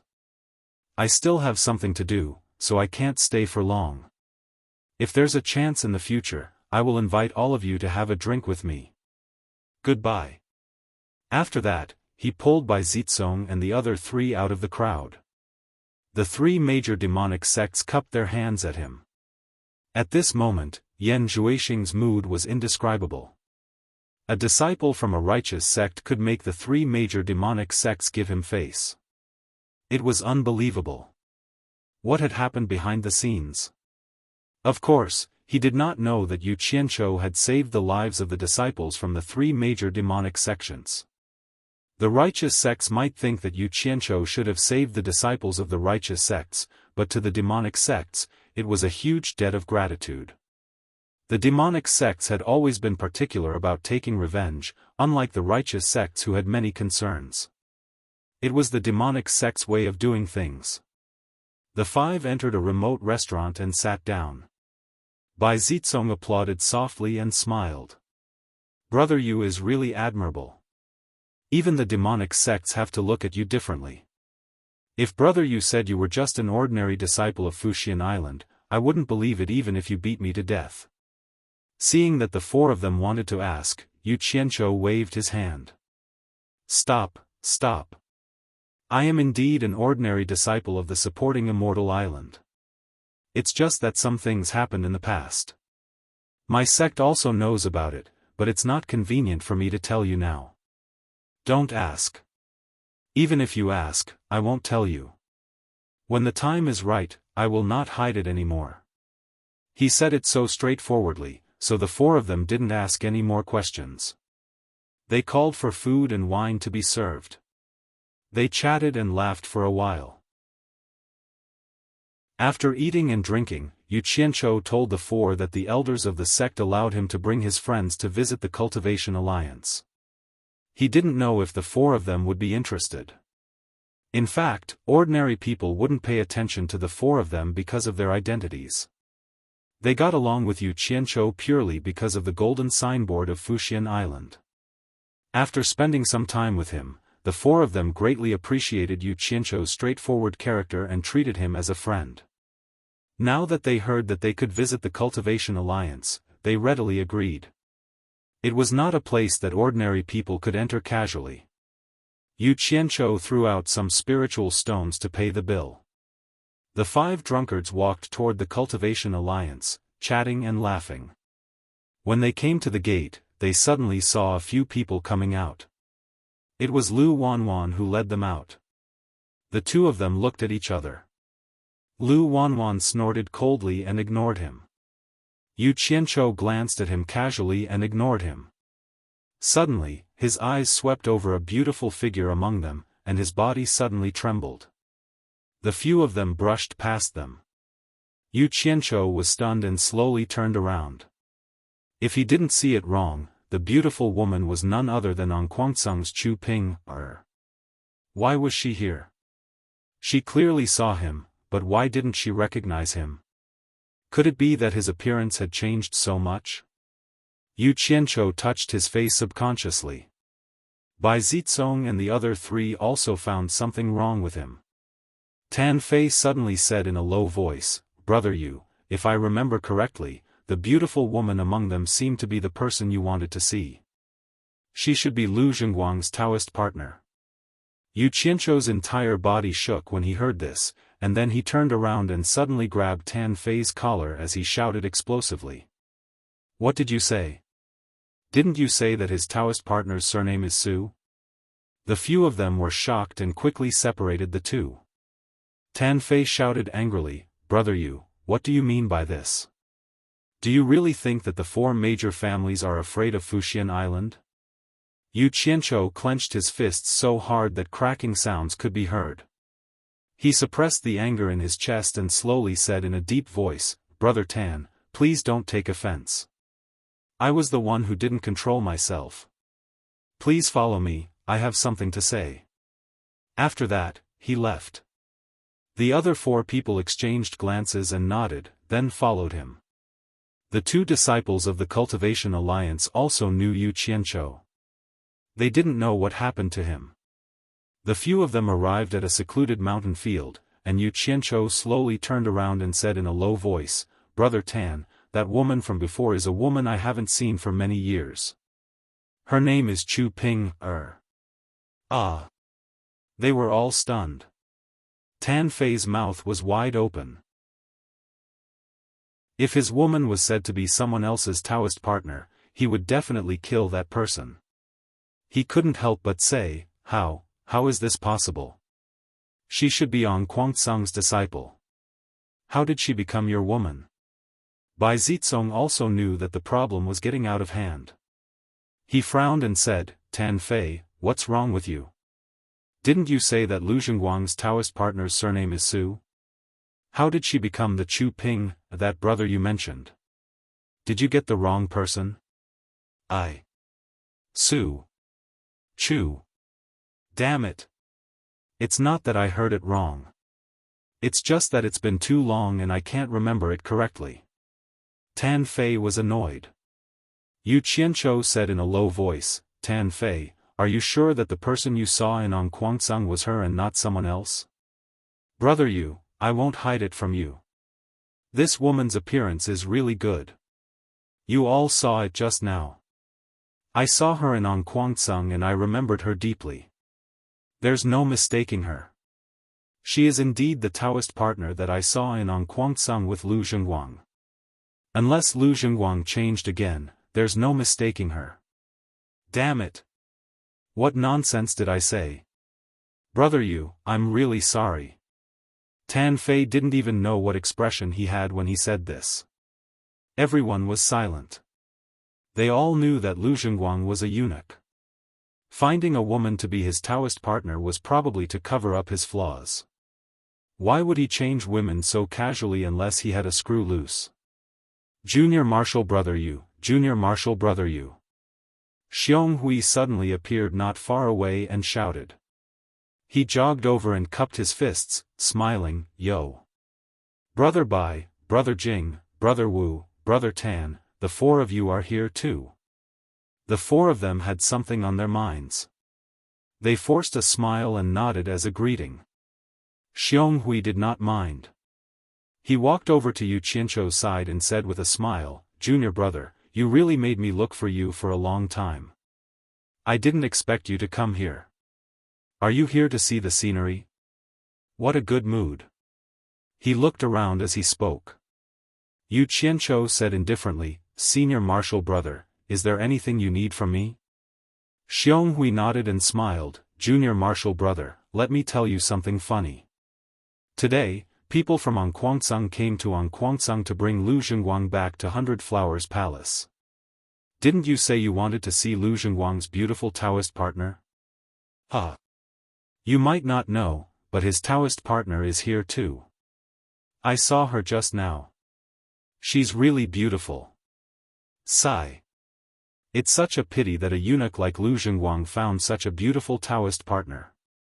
Junior Marshal brother, they are going back in the afternoon. Why don't you go and see them now? You don't have to go to Angquangsung in the future. Yu Qianchou didn't get angry after listening to him. Instead, he laughed sinisterly, hee hee. Very good, very good.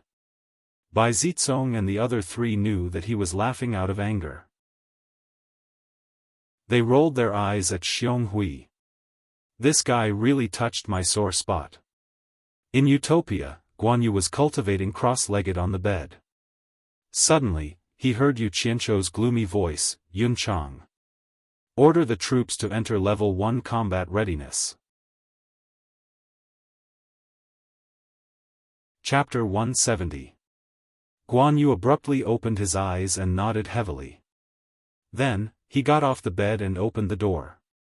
He walked to the stone platform in the field and raised his head to look at the black flag embroidered with the word, hero, fluttering in the wind on the flagpole. He felt a surge of excitement. He thought, this is the first time boss gave an order. It seems like it's time to test the combat ability of this team. He took out a golden horn from his storage bag and blew it hard. Senior brother, you should go back first. We have something private to talk about, Yu Qianchou said expressionlessly. Xiong Hui was stunned. He looked at them and realized that everyone's expression was not normal. Something must have happened. He nodded and said, it's okay. You guys talk, I'll go back first. He then left quickly. After a moment of silence, Bai Zizong frowned and said, Brother Yu, what's going on? Why is Angquangsung's female disciple your woman? Do you really want to know? Yu Qianchou's voice was emotionless. Bai Zizong thought for a while and said, Brother Yu, if you really treat us as brothers, why don't you tell us? Perhaps the four of us can be of some help. Yu Qianchou closed his eyes and thought about how Chu Ping had become someone else's wife. His heart ached. All these years of hard work was mixed with his feelings for her. He was hurt, in pain, and even knelt. He never forgot the promise he made in the past. Why did he treat her like a stranger when they met again? Memories of all these years flashed in his mind. He didn't expect that the thing he insisted on would be trampled on by someone else. His heart hurt. Yu Qianchou nodded slightly. When he opened his eyes again, he was facing the mountains. He let out a long breath and said, Before I joined Fuxian Island, I was Angquangsung's disciple. Ah! The four of them were shocked and looked at each other. This was a taboo in the cultivation world. Jing Zuo looked at him and said, Brother Yu was expelled by Angquangsung? According to the four of them, he must have been expelled by Angquangsung before he joined Fuxian Island. Otherwise, he would have committed a huge taboo. No. Yu Qianchou shook his head and looked into the distance. When I first entered the cultivation world, I joined Angquangsung. I met a master who was very good to me. That was when I met Chu Ping. Later, in order to prepare for my foundation establishment, my master was killed when he went out on a trip.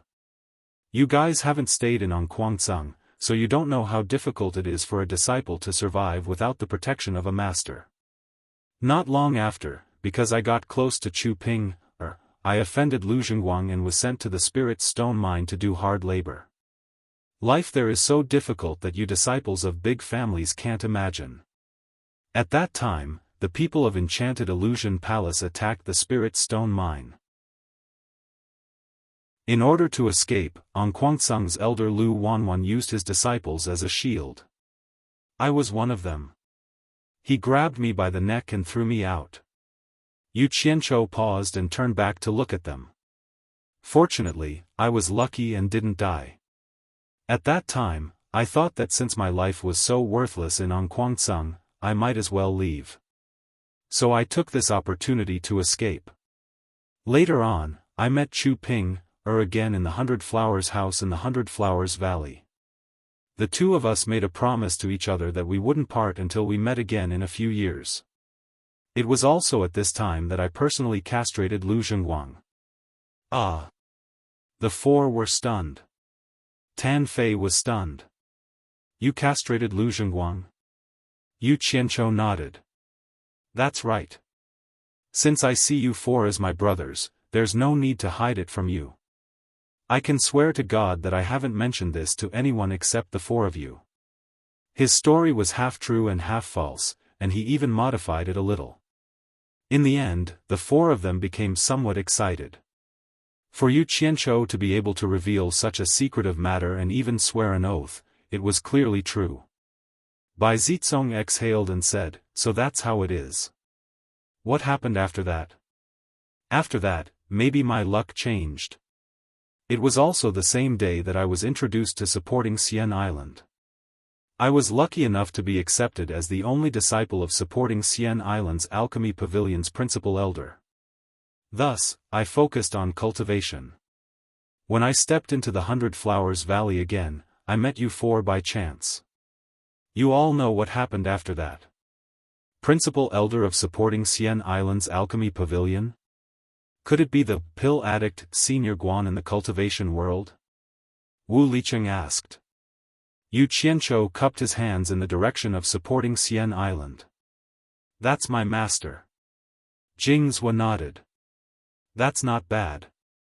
I was just wondering how Brother Yu was able to reach the core formation stage in less than 10 years. So it was because of Senior Guan's medicinal pills. The four clans naturally knew the Guan clan's status in supporting Xian Island. No wonder Yu Qianzhou dared to hit someone in public. He was also so rich. It turned out that he was a direct descendant of the Guan clan. The four of them secretly thought that it wasn't a waste to make this friend. Maybe he could help them smoothly inherit the position of the clan leader. Bai Zicong sighed. No wonder Brother Yu was so excited when he saw Chu Ping. It seems like she let you down. But why would she become Dao companions with a eunuch? I'm afraid there's something she had to do. I think Brother Yu shouldn't be too anxious. Let's investigate this matter first. There's something we won't hide from Brother Yu. The four of us are the first successors of the four clans. Why don't we use the four clans' power to help you investigate this matter? The other three nodded in agreement. This is returning a favor. I've already guessed that the four of you are important in the four clans. Otherwise, how can a normal descendant live such a leisurely life in the 100 Flowers Valley? I also can't play with you all day long. Yu Qianzhou shook his head. No need. I want to ask this personally. But there's something I need to trouble the four of you with. The four of them looked at each other. Bai Zicong nodded. Brother Yu, you don't have to be so courteous. From today onwards, we're brothers. If there's anything we can help with, just let us know. Yu Qianzhou didn't stand on ceremony. He took out a small porcelain bottle from his middle finger and dripped a drop of blood into it. Then, he pretended to cast a spell. After closing the bottle, he passed it to Bai Zicong. Isn't On Kuangceng bringing Lu Zhengguang back? I believe it's not just one or two people. I need to go back and deploy some forces to prevent any accidents. I'll have to trouble the four of you to help me keep an eye on him. Once we're out of the 100 Flowers Valley, Brother Bai can open this bottle. I'll know where you guys are. Bai Zicong took the bottle and nodded happily. We'll go watch the city gate now. Don't worry. After saying that, the four of them left together. Yu Qianzhou returned to the Cultivation Alliance with a gloomy face. He went to his room and disappeared after closing the door. In Utopia's military camp, 3 companies of people in black clothes and masks were ready to go. On the stone platform, Yu Qianzhou suddenly appeared. Guan Yu shouted, "Salute!" Swoosh! The hundreds of people below the platform clenched their right fists and placed them on their left chests. They lowered their heads slightly. Their movements were very orderly. Yu Qianzhou's gaze swept across the small silver medallion on everyone's chests. There was a serial number on it, and when it was forged, he had added a little of his own blood into it, allowing him to easily grasp everyone's location. After a while, Yu Qianzhou nodded. Guan Yu shouted again, "End of ceremony." With a swoosh, everyone returned to their original state. Not a single one of them spoke. They just stood there silently, waiting for their orders. Yu Qianzhou also didn't say a word. He quietly stood on the stone platform with his eyes closed. Guan Yu looked at him in surprise. His lips moved. He wanted to ask what they were doing, but his gaze swept past his subordinates who didn't say a word. He held himself back.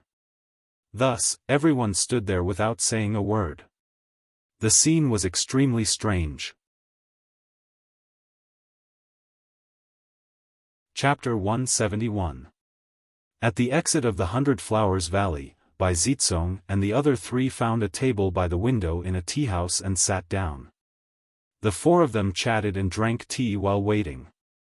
After more than 4 hours, Tan Fei suddenly put down the teacup in his hand and gestured to the window with his lips.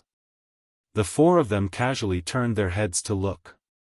A group of people wearing Guangcang clothes passed by the window and walked towards the city gate. At the front were 6 old men walking side by side, followed by a man and a woman. The man's face was gloomy, and there were scars on his face from being beaten. The woman was extraordinarily beautiful, and there was no expression on her face. Her figure was even more curvaceous. The man and woman were Lu Zhengguang and Chu Ping. The 10 people behind them were old and young. Jingzhou stuck out his tongue and laughed softly. This Guangcang seems to be afraid of Yu Qianzhou. He actually needs so many people to escort him back. Bai Zizong shook his head. It's not that Yu Qianzhou scared them. Guangcang knows that Lu Zhengguang fought with the disciples of Fu Xian Island and is afraid that they will take revenge. That's why he sent so many people to escort him back. Otherwise, a core formation cultivator like Yu Qianzhou wouldn't make them do this. Jingzhou laughed. The dignified Fu Xian Island shouldn't be so narrow-minded, right? They are really gauging the heart of a gentleman with their own mean measure. TSK. Other than that Lu Zhengguang and Chu Ping, I can't see through the cultivation of the others. Obviously, they are at least in the middle stage of core formation. The 6 elders in front are probably in the nascent soul stage. Tan Fei said. Wu Licheng frowned. What is Yu Qianzhou trying to do? With such a lineup, I'm afraid it won't be so easy to negotiate. Jingzhou smiled and said, I didn't expect the 4 of us to do something like stalking someone. Yu Qianzhou has quite a reputation. That goes without saying. He didn't even give face to the number 1 demonic sect, 10,000 demons Qiu Wuyuan. Don't you think that's a big deal? Bai Zizong said slowly. Don't say any more. They are about to leave the city. Let's follow them. Tan Fei suddenly said. They glanced at each other and immediately got up to pay the bill and left the tea house. When they left the 100 Flowers Valley, they saw that Guangcang and the others had already flown far away on a flying instrument. Bai Zizong opened the lid of the porcelain bottle in his hand and nodded at the 3 of them. The 4 of them rode on their swords and chased after them at a moderate distance. In Utopia, Yu Qianzhou immediately felt the location of his blood essence moving quickly. He raised his eyebrows and opened his eyes abruptly. He said, Yun Chang, get ready. I'll go out and take a look. When he reappeared, Yu Qianzhou appeared behind Bai Zizong and the others on his sword. The 4 of them noticed the movement behind them and turned around. They were slightly shocked. When did he catch up? Yu Qianzhou accelerated to Bai Zizong's side and flew side by side with the 4 of them. He turned his head and asked, What's going on? Bai Zizong replied, There's a total of 18 people, and they're all on the flying magic tool in front. Aside from Lu Zhengguang and Chu Ping, there are 6 old men who are probably at the nascent soul stage, and the other 10 should be at the middle stage of the core formation stage or above.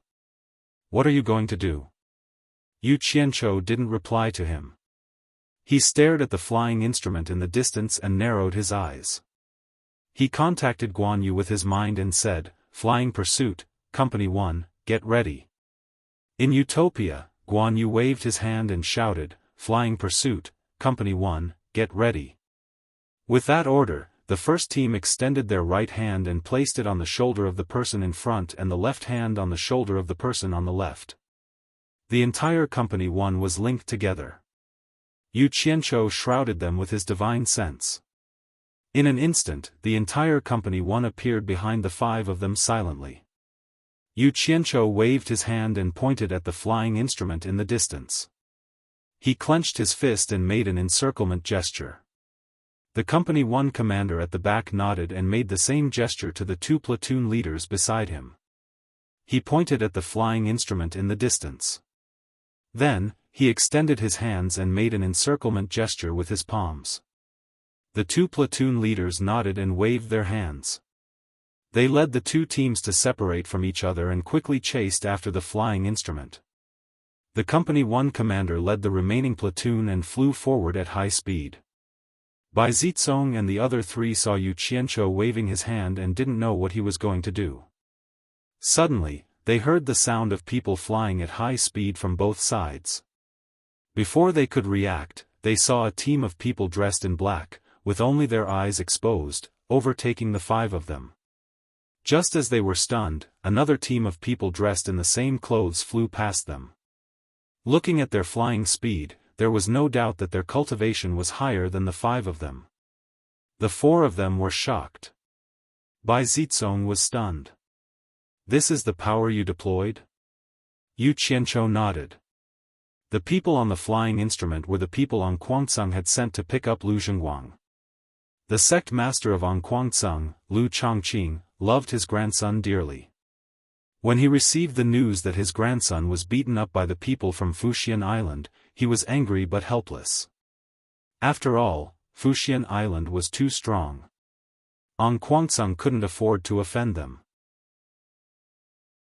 For safety reasons, he specially ordered Elder Wu Boru and 5 other nascent soul stage elders to lead 10 core formation stage disciples to pick up Lu Zhengguang. As Lu Zhengguang's Dao partner, Chu Ping was his wife. She had no reason not to come and check on her husband being beaten up. The people on the flying instrument suddenly heard the sound of people flying at high speed from both sides. They looked to their left and right and saw 2 teams of people dressed as assassins sandwiching the flying instrument in the middle. Wu Boru, who was leading the team, had a bad feeling. Although the flying instrument could carry a lot of people and was suitable for long-distance flight, it wasn't suitable for speed. If they were attacked in the air, it would be terrible. An Kuangtsung had been fighting against the Devil Dao for many years, so he had trained his combat skills. Everyone pulled out their swords and faced their surroundings calmly. They didn't panic at all in the face of people who outnumbered them by several times.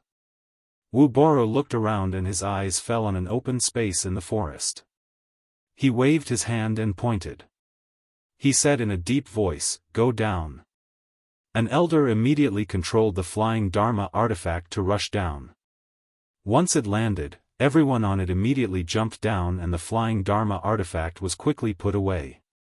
Everyone formed a circle, surrounding the sect master's grandson and Chu Ping in the middle. The 2 groups of black-clothed people in the air immediately followed and landed, jointly cutting off the retreat of the blue light sect people. The remaining gap was then closed by another group of black-clothed people that followed. At this point, An Kuangtsung's people were surrounded. Wu Boru looked around and was secretly shocked. Among the black-clothed men, there were many whose cultivation levels even he couldn't see through. Furthermore, there were quite a few who were at the late core formation stage. If a fight broke out, his side would have no chance of survival. After calming down, Wu Boru immediately saw that the company commander was the leader of this group. He cupped his hands and said, "Who are you? Don't know why you've trapped my disciple, An Kuangtsung, halfway. Could it be that I, An Kuangtsung, have offended you?" The company commander, who only revealed his 2 eyes, looked at him coldly. He didn't say a word, nor did he order to attack. The group of men in black surrounded them, ready to attack at any time, but not yet. Seeing that the leader in black didn't speak, Wu Boru looked around and said with a slightly angry tone, "Friend, what do you want? If there's nothing else, please let us go." Ha! A laugh was heard. Yu Qianqiu, Bai Zitsong, and the other two who arrived late landed on their swords. The men in black immediately made an opening. After the 5 of them entered, they immediately surrounded them again. Yu Qianqiu walked around and smiled. "Wu Boru, Elder Wu, long time no see. How have you been?" Bai Zitsong and the other 3 were looking at these men in black, trying to figure out who they were. Wu Boru's expression froze. His chest heaved up and down as he sneered, "Yu Qianqiu, it's really you. You really didn't die. I'm standing right in front of you. Didn't you see it? Why? You must be disappointed that you didn't force me to my death back then, right?" Yu Qianqiu laughed. Lu Zhengguang, who was surrounded by An Kuang-tsung's disciples, couldn't take it anymore. He roared, "Yu Qianqiu, you've gone too far. I'm going to kill you." As he was about to rush out, he was held back by a few disciples. No matter how hard he struggled or shouted, they wouldn't let him go. Yu Qianqiu raised his hand lightly and pointed at him, "You don't know your place. What are you shouting for, you damn eunuch? Do you know the meaning of going too far? When I was in An Kuang-tsung, why didn't you touch your conscience and ask yourself if you were going too far? Let me tell you, I was the one who stripped you and castrated you in 100 Flowers House. How about that? Being a eunuch for so many years must feel great, right?" Everyone in An Kuang-tsung was stunned. Even Chu Ping, who didn't look at Yu Qianqiu directly, raised her head and looked at him. It was indeed possible. He was in 100 Flowers House when Lu Zhengguang got into trouble. When Lu Zhengguang heard that, he was so angry that his body trembled. He said, It's you? It's you. I'll kill you." Now that he finally knew the culprit who made him look like a man or a woman, it was easy to imagine how he felt. He roared and rushed out to take revenge without any regard for his life. "Hold him back." Wu Baoru frowned and shouted. A few disciples held him back tightly. Now wasn't the time to be impulsive. Wu Baoru looked around and said in a deep voice, "I heard that you joined supporting Immortal Island. In that case, these people are all disciples of supporting Immortal Island." "That's right. In the cultivation world, other than supporting Immortal Island, which other sect could transfer such a group of experts at any time? I really didn't expect this. The world's #1 sect, supporting Immortal Island, actually did such a thing to me, An Kuang-tsung. It's really despicable. Supporting Immortal Island is nothing." A voice came from the top of a mountain. Everyone was shocked. Who was it? They didn't even put supporting Immortal Island in their eyes. Wu Baoru and the others were stunned for a moment before they were pleasantly surprised. This person actually said such words. It was obvious that he wasn't on good terms with supporting Immortal Island. They didn't expect there to be a third party here. It might be a chance for An Kuang-tsung's disciples to survive. "Which senior is here?" "I'm An Kuang-tsung, Wu Baoru. I welcome senior to uphold justice." Wu Baoru cupped his hands towards the direction where the voice came from. Bai Zitsong and the other 3 felt something was wrong. They looked at Yu Qianqiu at the same time. They saw the latter looking at An Kuang-tsung and the others with a sneer. They couldn't help but look at the forest behind them. The sound of a horse's hooves came from the forest on the hillside. A silhouette riding on a horse was faintly seen walking down from the trees. A burly middle-aged man wearing a green robe and a green hat could be seen on his head. He had 3 strands of long beard on his face. His face was flushed and a pair of phoenix eyes looked imposing. He was riding his horse slowly towards the crowd. The mount he was sitting on was even more eye-catching. It had bright red fur, and its eyes shone with a demonic light. Especially its body, it was more than twice the size of a tall horse. Its chest and limbs were full of bulging muscles, making it look like a divine and extraordinary steed. Everyone had never seen such a big horse. Coupled with the person sitting on the horse, it was really shocking. What an imposing manner. This person was none other than Guan Yunchang. He rode his horse down and the man in black took the initiative to make way for him to enter. From then on, those who didn't know his background finally knew that the person who came was also on Yu Qianzhou's side. Guan Yu sat upright on the horse and glanced at An Kuang-tsung and the others coldly. He said in a deep voice, "Where are the people from Fuxian Island? Who was the one who asked me to uphold justice?" Wu Baoru was completely speechless. Yu Qianzhou glanced at Guan Yu who was sitting high up beside him. He was very unhappy. He thought to himself, what did my sister teach this stupid horse to cultivate? Doesn't she know that this stupid horse can't get along with me? Damn it! He's all grown but he stole my limelight. Wu Baoru looked at Guan Yu from head to toe. He suddenly realized that although this person looked extraordinary, his cultivation base was the lowest among them. He couldn't help but sneer. I was wondering who came. So it's a late-stage foundation establishment cultivator. Guan Yu's red phoenix eyes widened slightly. He said proudly, "You have a sharp tongue. You'll be crying later." As he spoke, he looked at Yu Qianzhou and asked, "Boss, what are you going to do?" Yu Qianzhou stared at Chu Ping, who was in An Kuang-tsung's group and said indifferently, "You still haven't said anything. Don't you know why I'm here? Don't you want to give me an explanation?" An Kuang-tsung and the others followed his gaze and realized that it was actually Chu Ping. They couldn't help but look at each other. What did this have to do with her? Hearing that, Chu Ping's body trembled. Her face turned pale in an instant. She raised her head miserably and shook her head with a bitter smile. "You know everything now. Isn't that enough? What else do you want me to explain?" Yu Qianzhou clenched his fists. He closed his eyes and took a deep breath. Then, he opened his eyes and exhaled. The promise from back then. I want to know why. I want an explanation. Bai Zitsong and the others exchanged glances. Yu Qianzhou was a good brother. Everything he said was true. An Kuang-tsung and the others' eyes flickered. They could vaguely guess what was going on.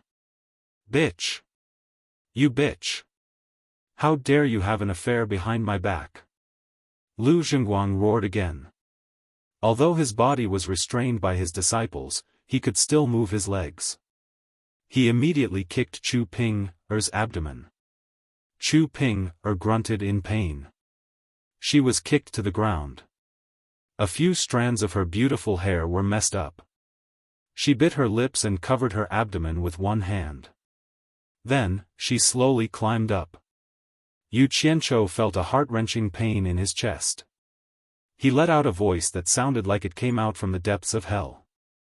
He said coldly, "Wu Baoru, you better control that little bastard. If he dares to speak rudely or touch me again, I'll send all of you to meet the ancestors of An Kuang-tsung." Chapter 172. Wu Baoru's expression changed unpredictably when he was reprimanded in front of everyone. It alternated between white and red. He was obviously angry. However, the situation was stronger than the person. With a single order from the other party, he could really annihilate all of them. After hesitating for a while, he turned around and walked towards the restless Lu Zhengguang. It seemed that he really wanted to stop him. "Martial ancestor Wu, ask them to let go of me. Ask them to let go of me. I want to kill this adulterous couple. I want to kill this adulterous couple." Lu Zhengguang roared incessantly. Chu Ping stood not far away. Her eyes were filled with tears, but her silver teeth were still stubbornly biting down on her red lips. Traces of blood had already seeped out. Yu Qianzhou's expression also became increasingly gloomy. He narrowed his eyes at Lu Zhengguang, and his chilling intent was self-evident. "Zhengguang, shut up!" Wu Baoru shouted. His figure suddenly flashed, and he quickly rushed to Chu Ping's side. His left hand grabbed her neck, and the long sword in his right hand was also placed on the neck of his left hand. It looked like he was going to slice Chu Ping's head off her neck. Chu Ping immediately felt that it was difficult to breathe. Her pretty face was slightly raised from being pinched. Finally, 2 sad tears rolled down from the corners of her eyes and dripped down her cheeks. Perhaps it was because she knew that she was about to die. Although her head was raised, she couldn't help but look at Yu Qianzhou with a pair of mournful eyes that were filled with deep regret. Anyone who saw that miserable pretty face would feel heartache. However, Yu Qianzhou was unbelievably calm, as if Chu Ping's life and death had nothing to do with him. He slowly raised his hand, rubbed his nose, and stared at Wu Baoru. He asked emotionlessly, "Wu Baoru, what do you mean by this? Are you trying to use her to threaten me?" Wu Baoru used both his hands to control Chu Ping's life. He turned around and placed her in front of him. He looked at Yu Qianzhou and laughed evilly, "Little brat, this old man has eaten more salt than you have eaten rice. Don't play this trick in front of this old man. Since you're here for this girl, don't act like you don't care. Hurry up and tell them to get out of the way. Letting us go is the right way. Maybe if I'm happy, I'll let this girl go." When Lu Zhengguang heard this, he was unhappy and immediately shouted, "Grandmaster Wu, you can't let this bitch go. Kill this slut for me." "Shut up." Wu Baoru turned around and shouted fiercely. There was a look of exasperation on his face. Ever since this child's body became ill, it became harder and harder for him to control his temper. Even at a time like this, he was still acting on his emotions. After he finished scolding, he turned around and smiled evilly at Yu Qianzhou. "Yu Qianzhou, hurry up and tell them to get out of the way. My patience is limited." Yu Qianzhou had never been threatened like this before. He looked at Chu Ping, who was having difficulty breathing, and smiled indifferently, "Old fart, it's not your turn to bargain with me. Seeing that you and my master are from the same sect, I'll give you 2 choices based on our old friendship. 1, you kill her immediately, then I'll kill all of you. 2, you let her go and I'll let all of you go." Wu Baoru looked at Chu Ping. Naturally, he wouldn't dare to kill her. She was everyone's life-saving item now. After pondering for a moment, he shouted, "I choose the second option, but your words have no proof. How can we believe you?" Yu Qianzhou saw that Chu Ping's face was already turning green.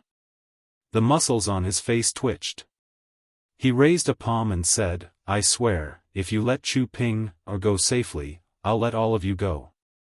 Otherwise, I'll be punished by the heavens. Wu Baoru, stop talking nonsense with me.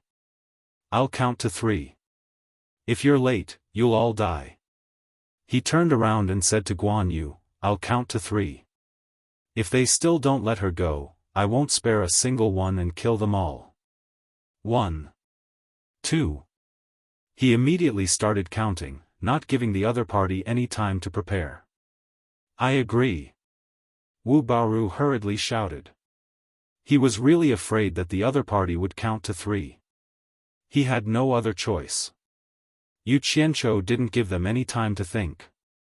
Moreover, the other party had already made an oath. Cultivators' oaths would come true if they broke it.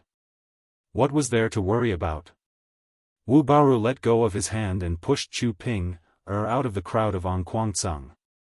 The latter fell to the ground. At this moment, Bai Zitsong and Tan Fei nodded. The 2 of them dashed over and carried her back to Yu Qianzhou's side. Yu Qianzhou looked at the 2 of them with relief. "Yu Qianzhou, it's time to fulfill your oath." Wu Baoru shouted.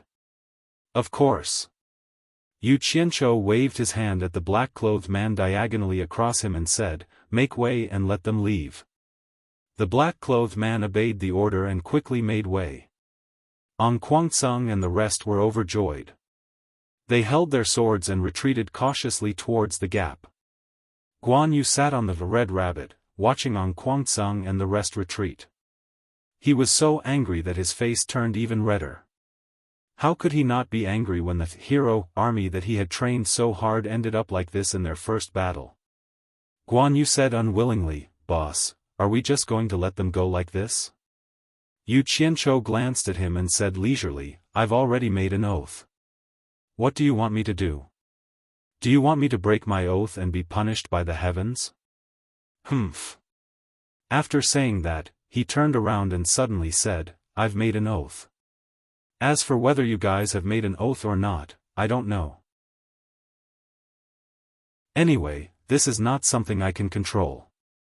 Hearing this, the faces of Ong Guangceng's disciples who had not completely retreated changed. Wu Baoru was so angry that he scolded, "Yu Qianzhou, you scum, you will die a horrible death. Let's go." Ong Guangceng and the rest immediately flew away on their swords with all their might. Guan Yu's eyes lit up. He chuckled and waved his hand, saying, "Don't leave a single one alive. Kill them all." The company commander received the order and pointed with his finger, shouting, "Battle formation, kill them all." The military order was as firm as a mountain. Dozens of nascent soul late-stage men in black took the lead and quickly chased after them. The rest of the men in black followed in an orderly manner. After the group of black shadows whizzed away, there were only a few people left. Guan Yu had always felt that Chu Ping looked familiar. At this moment, he remembered that it was the woman he met in 100 Flowers' house. He immediately smiled and said, "Red Rabbit, let's follow and see." The Red Rabbit was quite intelligent and could understand Guan Yu's words. It didn't need to control it much either. With a long hiss, its majestic body suddenly stood up, and its two front hooves scratched the air. Then, it suddenly put them down and took advantage of the momentum to rush in the direction of the black-clothed man. Its four black and shiny hooves flashed, setting off a gust of wind around everyone. By the time they reacted, the Red Rabbit's huge body had already carried Guan Yu dozens of meters away. It was really fast. Looking again, a horse carrying a person was running in the mountains as if it was running on flat ground. Regardless of the steep mountain or the dangerous road, it only cared about running in a straight line. It ran faster and faster. Gradually, it turned into a black dot and disappeared. It seemed that nothing could stop it. Bai Zizong and the other three looked at each other in shock. They thought to themselves, "What kind of horse is this? It actually had such a fast running speed." Even a cultivator who had just reached the foundation establishment stage couldn't fly as fast as it ran on the ground. Yu Qianzhou glanced at it and showed a look of disdain. In fact, he was also very envious of Guan Yu for having such a BMW. He had long wanted to take it for himself. He believed that it would be very cool to ride this guy for a few laps. However, this little beast was very vengeful. It always remembered that he had kicked it in the past. Under normal circumstances, it wouldn't even let him get close to it, let alone ride it. He could only watch Guan Yu ride such a handsome guy around in Utopia. He could only be envious. Sigh. What a sin. Looking at Chu Ping, at the side, the crystal-clear tears on her pretty face kept sliding down her cheeks. However, she bit her lips hard to not cry out. Her lips were already bright red, obviously biting very hard. The big footprint left by Lu Zhengguang on the abdomen of her pure white clothes was still very obvious. Yu Qianzhou opened his mouth a few times, wanting to say something, but he didn't. He really didn't know what to say at the moment. In the end, he couldn't take it anymore. He exhaled and said, "The four of you help me look after it. I'll go take a look." When the four of them nodded, the long sword was unsheathed and bounced up, drawing an arc in the air, carrying him quickly. Although he could disappear for a short while, the man on the sword and the woman on the ground were both inexplicably sad and in pain. They could only fly quickly in the air, letting the strong wind continue to blow and tear their faces.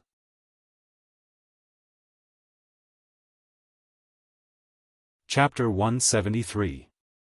It had to be said that Anquangsang's battle strength was very strong.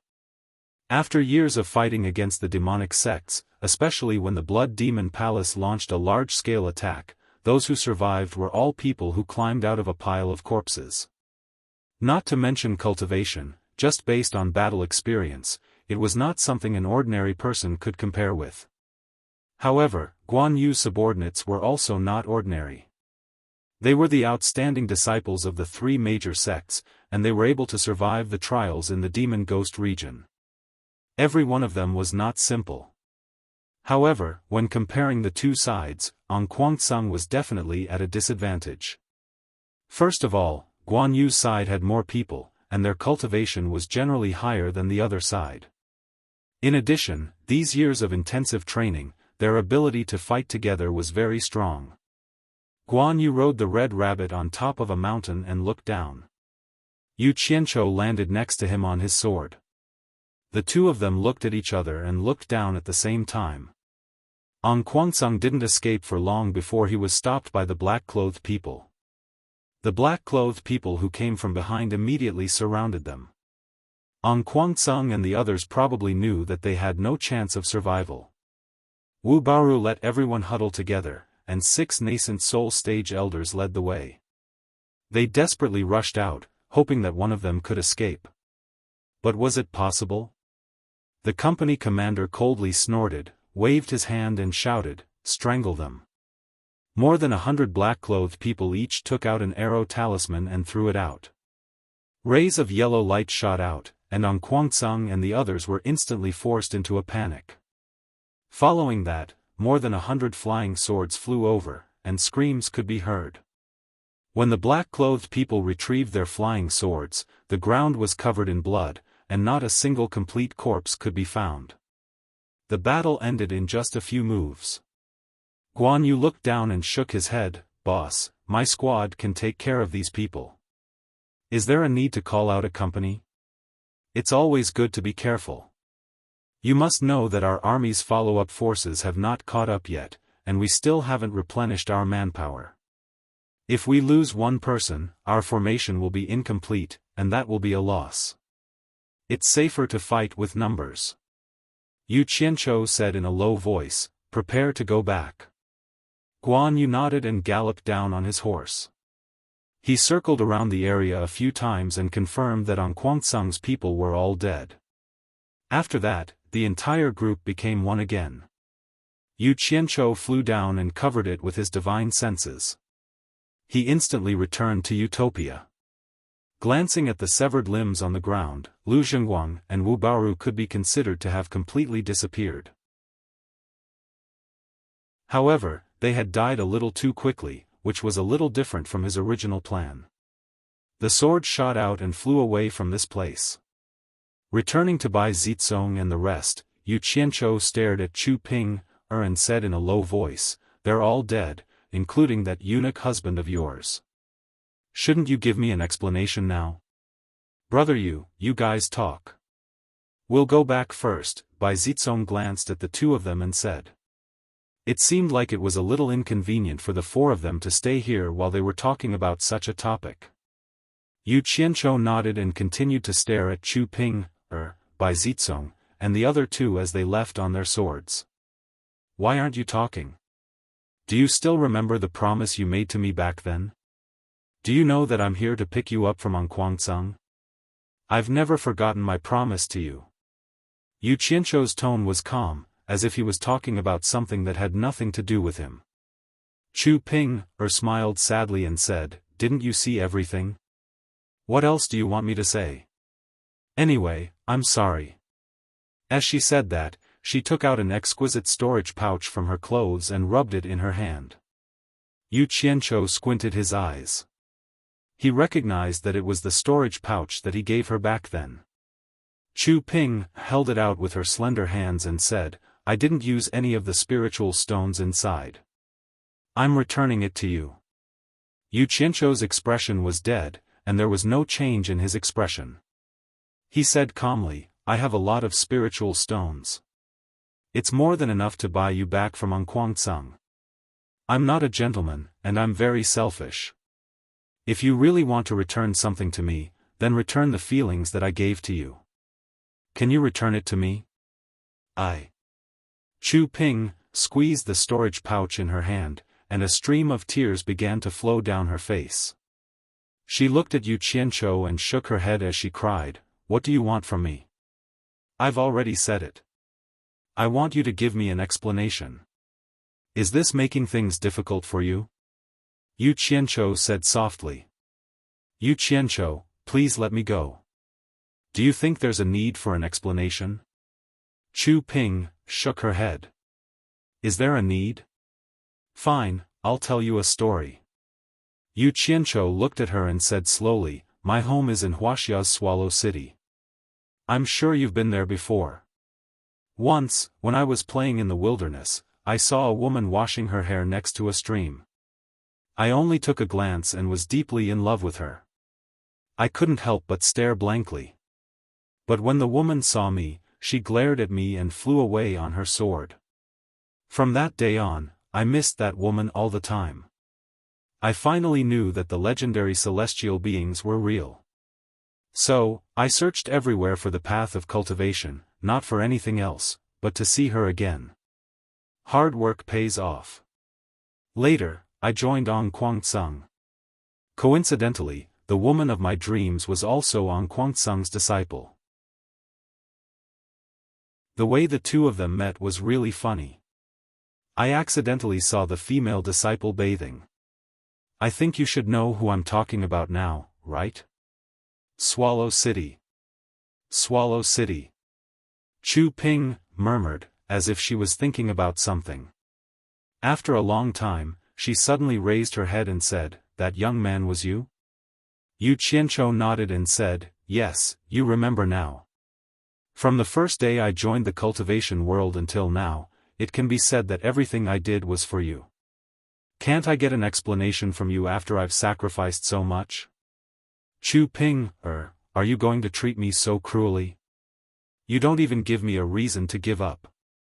Aren't you too heartless? Chu Ping, was a little speechless. She really didn't expect Yu Qianzhou to be so devoted to her. What about me? Tell me why you were with Lu Zhengguang. Ever since I saw you in 100 Flowers Valley today and found out about your situation, I have always believed that you had no other choice.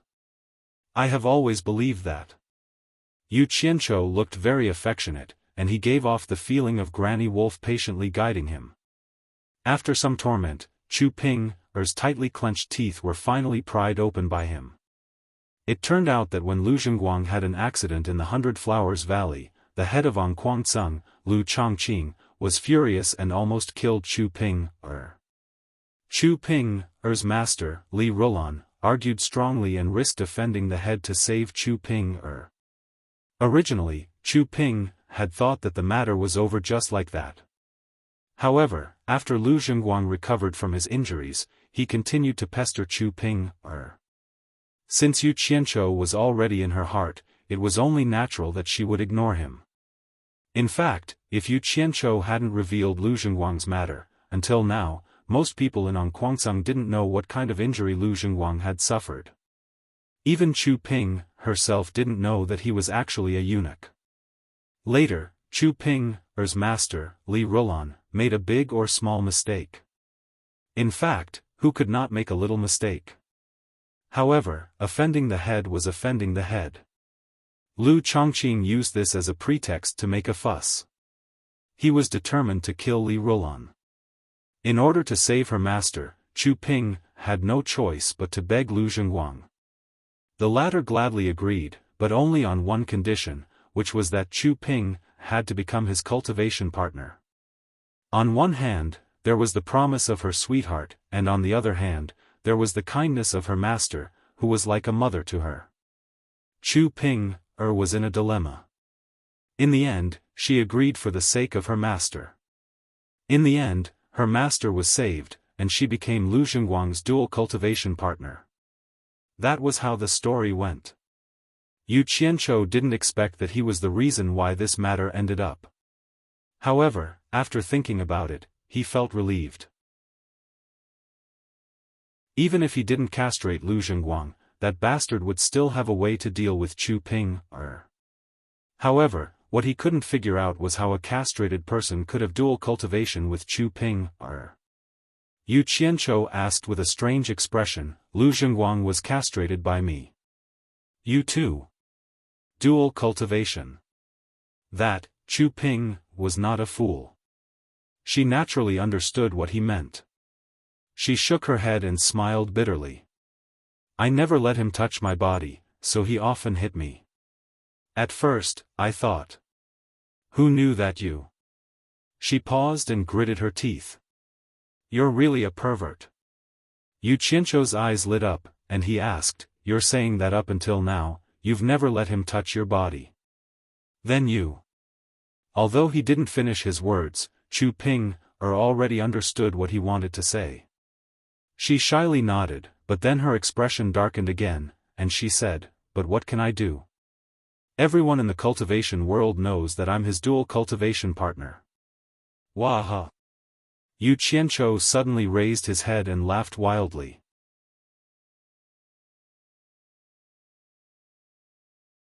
Chapter 174. Yu Qianzhou was very pleased with himself. Not just a little pleased, but extremely pleased with himself.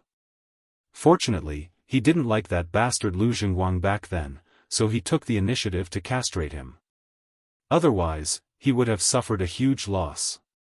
He really had great foresight. Just think about it, which man would be able to hold himself back from having such a beautiful woman by his side? Only that silly girl, Chu Ping, would be so confident and think that she could protect herself. As a man with bad intentions, and a man who was in an absolutely dominant position, it was a piece of cake for him to lay his hands on any woman he wanted. Yet, you refused? You think you're smart? You're running to the heavens. It's only a matter of time before I get you into bed, and there are thousands of ways to deal with you. Putting himself in her shoes, he didn't believe that if you put a good cabbage in a pigsty, there would be a pig that wouldn't go for it. Of course, Yu Qianzhou had already admitted countless times in his previous life and this life that he wasn't a good person. Otherwise, he wouldn't have used his own yardstick to measure other people's heart and killed Lu Zhengguang so early. But now, he was deeply rejoicing that his actions back then were simply too wise. Chu Ping looked at him with complicated feelings, and tears rolled down her cheeks. Seeing him laughing so crazily, she thought that he was laughing out of extreme anger, laughing at her for not being able to stand her ground. In this era, a woman's reputation in this aspect, whether it was in the secular world or the cultivation world, could not be tarnished. Men could have multiple wives and concubines, but women couldn't. Once they married someone, they would belong to that person for the rest of their lives.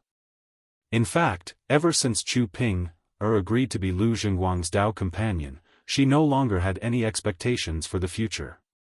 She guarded her body with all her might, and silently stood by Yu Qianzhou in her heart. All of this was just a dream of a woman who had fallen in love with someone. Although she knew that her dream would never come true, this dream was really beautiful. It was the motivation for her to live on. The more Chu Ping thought about it, the sadder she became. She cried out loud. Today, her dream was finally shattered by Yu Qianzhou's laughter. She didn't expect that her dream would be so fragile in front of Yu Qianzhou. Her heart, which had long been broken into pieces, was once again shattered. Where should he go from now on? Seeing her cry so sadly, Yu Qianzhou was stunned and reached out to pull her. Chu Ping quickly stepped back, shook her head and cried, Don't touch me. You know everything now. Are you satisfied now? Can you let me go now? Let you go? If you don't go with me, where do you want to go? Yu Qianzhou said in surprise. At first, he was worried that Chu Ping had been violated by Lu Zhengguang. After all, eunuchs were physically immature. Their personalities were more distorted. To put it bluntly, they were perverts. If that was the case, even if he accepted Chu Ping'er, he was afraid that his heart would be as uncomfortable as swallowing a few flies. Now, the grudge in his heart was gone. What he cared about was that Chu Ping'er's body was still pure. What he cared about was that no other man had touched Chu Ping'er's body before him. What he cared about was that Chu Ping'er's virginity still belonged to him. As for what would happen in the future if Chu Ping'er was cursed, saying that she was a whore or a slut, sorry, if you have the ability, come at me. I will kill you. In order to protect the woman I love, I will do anything. Go with you? Chu Ping'er thought that she had heard it wrong. For a moment, she forgot to cry. She didn't believe that Yu Qianzhou would bear the curse of seducing other people's wife for her. But he also didn't know what Yu Qianzhou cared about. Of course, the premise of all this was naturally that Yu Qianzhou had feelings for this woman. As long as a man wasn't sick, he would do it. Yu Qianzhou strode over and hugged Chu Ping'er tightly in his arms, unwilling to let go. He whispered in her ear, "It's all my fault. I should have made up my mind to take you away from the beginning. All the hardships you've suffered were all caused by me. I really, really regret it. Don't cry anymore. If you cry again, I'll feel even worse than you. Come with me. I won't let you suffer even the slightest bit. Trust me." Chu Ping'er buried her head in his arms and cried even harder. The muffled sound made people feel as if their hearts were being torn apart. After crying for a while, Chu Ping'er suddenly pushed him away. She shook her head and said, "No, I can't go with you. This will ruin your reputation. It's unfair to you. I can't abandon my master." Yu Qianzhou's face twitched. Master, master, it's master again. If I don't kill you, don't you know how to turn back? Damn it. Which B**tch did this to my woman? I will kill you sooner or later. After slightly suppressing the anger in his heart, Yu Qianzhou walked closer and said softly, "Reputation is really worthless to me. Ping'er, go with me. Don't worry, I will definitely go to Anquangsung and find your master to accompany you. Don't lie to me. You have killed so many disciples of Anquangsung. How can you go back to Anquangsung? Even if you go back, the people of Anquangsung will definitely not let you go." Chu Ping'er cried as she retreated. "I lied to you?" Yu Qianzhou was angered by her. He shouted sternly, "What kind of bullshit*t is Anquangsung? I swear to the heavens that if I don't flatten Anquangsung, I am not a human. Let's see how you can go back in the future." Chu Ping'er was stunned by his words. She forgot to cry. Can a cultivator's oath be casually made? What are you looking at? Other than coming with me today, you can't go anywhere else. Yu Qianzhou's face was filled with anger. He walked over and hugged her. The two of them immediately disappeared without a trace. When they reached Utopia, Chu Ping'er was still in a blind impulse. She did not notice that the scene around her had changed. She struggled desperately in Yu Qianzhou's arms. In a fit of anger, the latter carried her and teleported to a lake. He threw Chu Ping'er into the lake and shouted, "I will wake you up." Chu Ping'er immediately flopped around in the water. Although she was not in a deep position, she was still drowned by the sudden fall. When she regained her footing, she quickly walked towards the shore. Yu Qianzhou stood on a large stone platform by the shore with a gloomy expression. He was indeed angered by her. Suddenly, his expression froze. After Chu Ping'er's white dress was wet, the moment she walked out of the water, it immediately wrapped around her beautiful figure. Yu Qianzhou only felt a surge of heat rising from his abdomen. An irrepressible urge appeared in his mind. He felt that there was an evil fire that needed to be vented. He immediately leaped over, opened his arms, and hugged Chu Ping'er in his embrace.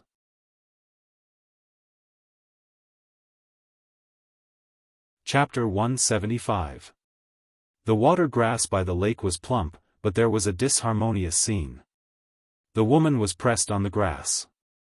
Her soaked clothes were torn to shreds. There were only a few pieces of cloth hanging on her body, revealing her white and tender skin. Her plump body was exposed to the air. She was being crazily assaulted by a pair of big hands. She struggled, but she was powerless to resist. The man was dizzy with desire, and he forced himself in regardless of anything. Powerless crying, painful moaning, and heavy breathing gradually mixed together, destroying the tranquility of the lake. In the grass not far away, a few colorful pheasants poked their heads out and looked around. Everything was over. The two naked bodies hugged each other and stopped moving. The lake returned to its tranquility. Chu Ping obediently curled up in the arms of Yu Qianqiu. The latter glanced at the former and finally let out a comfortable breath after venting the evil fire. He pulled out a grass and put it in his mouth. Looking at the blue sky, there was a trace of a proud smile on his face. Women were often like this. If a man did not make the deepest breakthrough in her body, she would always leave some leeway and would never really treat you as her man. The so-called platonic love in his previous life was pure F***king nonsense. Some self-righteous guys took the feeling as love and described it to be very beautiful. In the end, some people were fooled into expecting and longing for this kind of love. In the end, they still couldn't resist the temptation of the body, and something that shouldn't have happened happened. Their bellies were still big. Only talking about love, but not doing it. What a pervert. Was that still called love? In the words of Yu Qianqiu, this kind of adulterous couple should be dug, separated, and buried alive, so that they could be platonic forever. Qianqiu. Yes. Chu Ping moved her body and slightly raised her head. She looked at him with eyes that were still full of lust and said, "You said you would bring my master. Don't worry. I will definitely bring your master." Although this was what Yu Qianqiu said, his eyes flashed with a trace of fierceness. It could be said that he hated hearing her mention her master the most. He thought to himself, "Ping, whether your master is dead or alive, I will bring him to you." After saying that, Yu Qianqiu pushed her away, picked up his clothes, and put them on. When he turned around, he found Chu Ping curled up her limbs. She could no longer find any clothes to cover her body. Her plump and fair body was exposed to the air, and it was indeed very attractive. Yu Qianqiu picked up the two storage bags not far away. One was the one he gave her, and the other was also hers. He believed that the clothes she wanted to change into should be inside. After giving it to her, Chu Ping quickly took out a set of clothes and put them on. Then, she gently leaned on Yu Qianqiu. Yu Qianqiu did not stay in Utopia for too long. He returned to his room in the Cultivation Alliance. As soon as he left the room, he met his senior brother from Supporting Immortal Island, who told him that Elder Quan was looking for him. After meeting Elder Quan, Quan Deming asked about what had happened between him and the people from the demonic Dao in 100 Flowers House. Yu Qianqiu told him about what had happened in the demon region. Quan Deming naturally understood and did not ask much. Then, he met Chen Gingqing, who had come to look for him. The two of them had done many transactions in private and were old friends. Chen Gingqing acted as the host and found a tavern. The two of them did not talk about anything serious before leaving. The shopkeeper recognized him at a glance. Last time, when Yu Qianqiu came, he saw that he was very familiar with Bai Zizong and the others. He knew that he was Bai Zizong's friend, and so he led him to the courtyard behind the shop. Yu Qianqiu saw that he was very familiar with Bai Zizong and the others. In the end, the four of them were gathered there waiting for him. The four of them were shocked by the strength that Yu Qianqiu had casually displayed. They thought that it was a secret force from Supporting Immortal Island. In the end, the guy on the horse said, "What is Supporting Immortal Island?" and changed their minds. There was actually a force that did not take Supporting Immortal Island seriously. In that case, the force that was displayed this time was definitely not all. The four of them were even more shocked. To put it bluntly, the existence of such a powerful force with unknown background could completely threaten the safety of the four families. As the successors of the four families, it was impossible for the four of them not to be concerned about this. They all wanted to understand a thing or two from Yu Qianzhou. To Yu Qianzhou, it was naturally intentional to reveal a bit of his strength in front of the four of them. The five of them sat around a table and were served fragrant tea. Bai Zicong smiled and asked, "Is everything settled?" "Damn it! Fortunately, I castrated that bastard in advance. Otherwise, would have suffered a great loss." Yu Qianzhou snorted. The few of them understood what he meant. He was telling them that Chu Ping was still pure. Bai Zicong frowned and said, "Brother Yu, have you considered the consequences of this? If others knew about this, I'm afraid that Brother Yu would be condemned by everyone and supporting Immortal Island's reputation would be tarnished. And An Kuang-tsung would definitely not let you off. To them, no matter what happened in the past, stealing someone else's wife was still a little hard to accept." Yu Qianzhou sneered and said, "I'll chop off whoever dares to point at me. No matter how important supporting Immortal Island's reputation is, it can't stop me from finding a woman. As for An Kuang-tsung, it's already good enough that I didn't look for him. If they dare to look for trouble with me, then they must be tired of living. Moreover, if the four of you don't say anything about this, who else would know?" The four of them were stunned. Yu Qianzhou pointed at them and it felt like he was warning them not to speak about what happened today. Otherwise, if the few of them knew about it, how could they talk about it? "Brother Yu, who are those men in black? Why didn't we four families know that there's such a force in the cultivation world?" Bai Zicong asked casually. Yu Qianzhou smiled and said, "Do you mean the entire cultivation world or the cultivation world of the Wuxia Empire? If it's the entire cultivation world, I believe there are many things that you four families don't know about. For example, how much do you know about the Phantom region?" Tan Fei was stunned and said, "The cultivation world that we're talking about is naturally the cultivation world of the Wuxia Empire. Could it be? Brother Yu, are you saying that those men in black don't belong to the cultivation world of the Wuxia Empire?" "I didn't say that. You said it yourself." Yu Qianzhou joked and took a sip of the fragrant tea in his hand.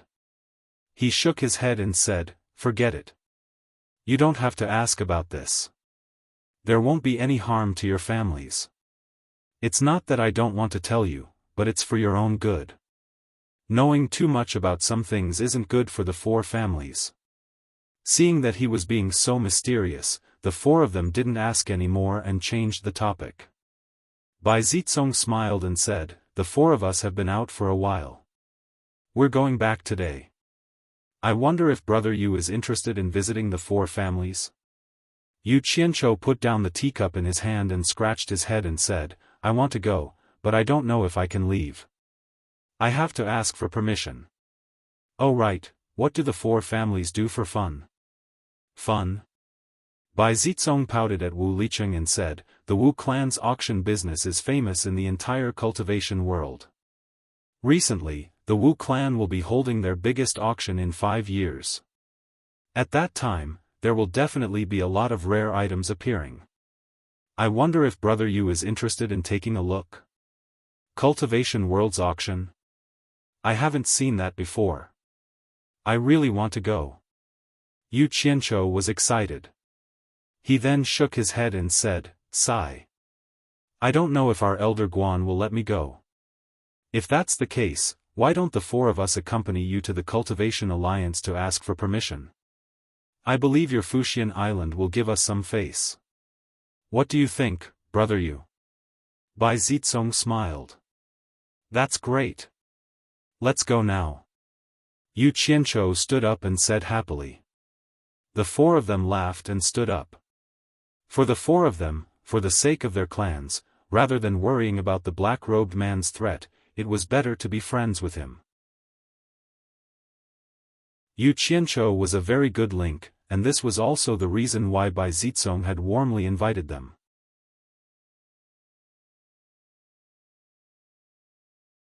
Chapter 176. As the 5 of them walked through the market, talking and laughing, someone suddenly shouted, "Mr. Yu." They stopped. Yu Qianqiu looked back and saw Dong Guosu, who had sold him the white talisman, running over happily. He couldn't help but wonder, didn't you say it would take at least 2 to 3 days? Why? It's only been a day and you're back. Old man Donghua sized up the other 4 cultivators and discovered that none of them were cultivators that he could see through. He then cupped his fists toward Yu Qianqiu and said with a smile, "Mr. Yu, it's like this. I've prepared some food and wine at home, so I'd like to trouble you and your companions to come to my place for a while." Yu Qianqiu felt more and more strange. He said, "Dong Guosu, this is only the 2nd time we've met.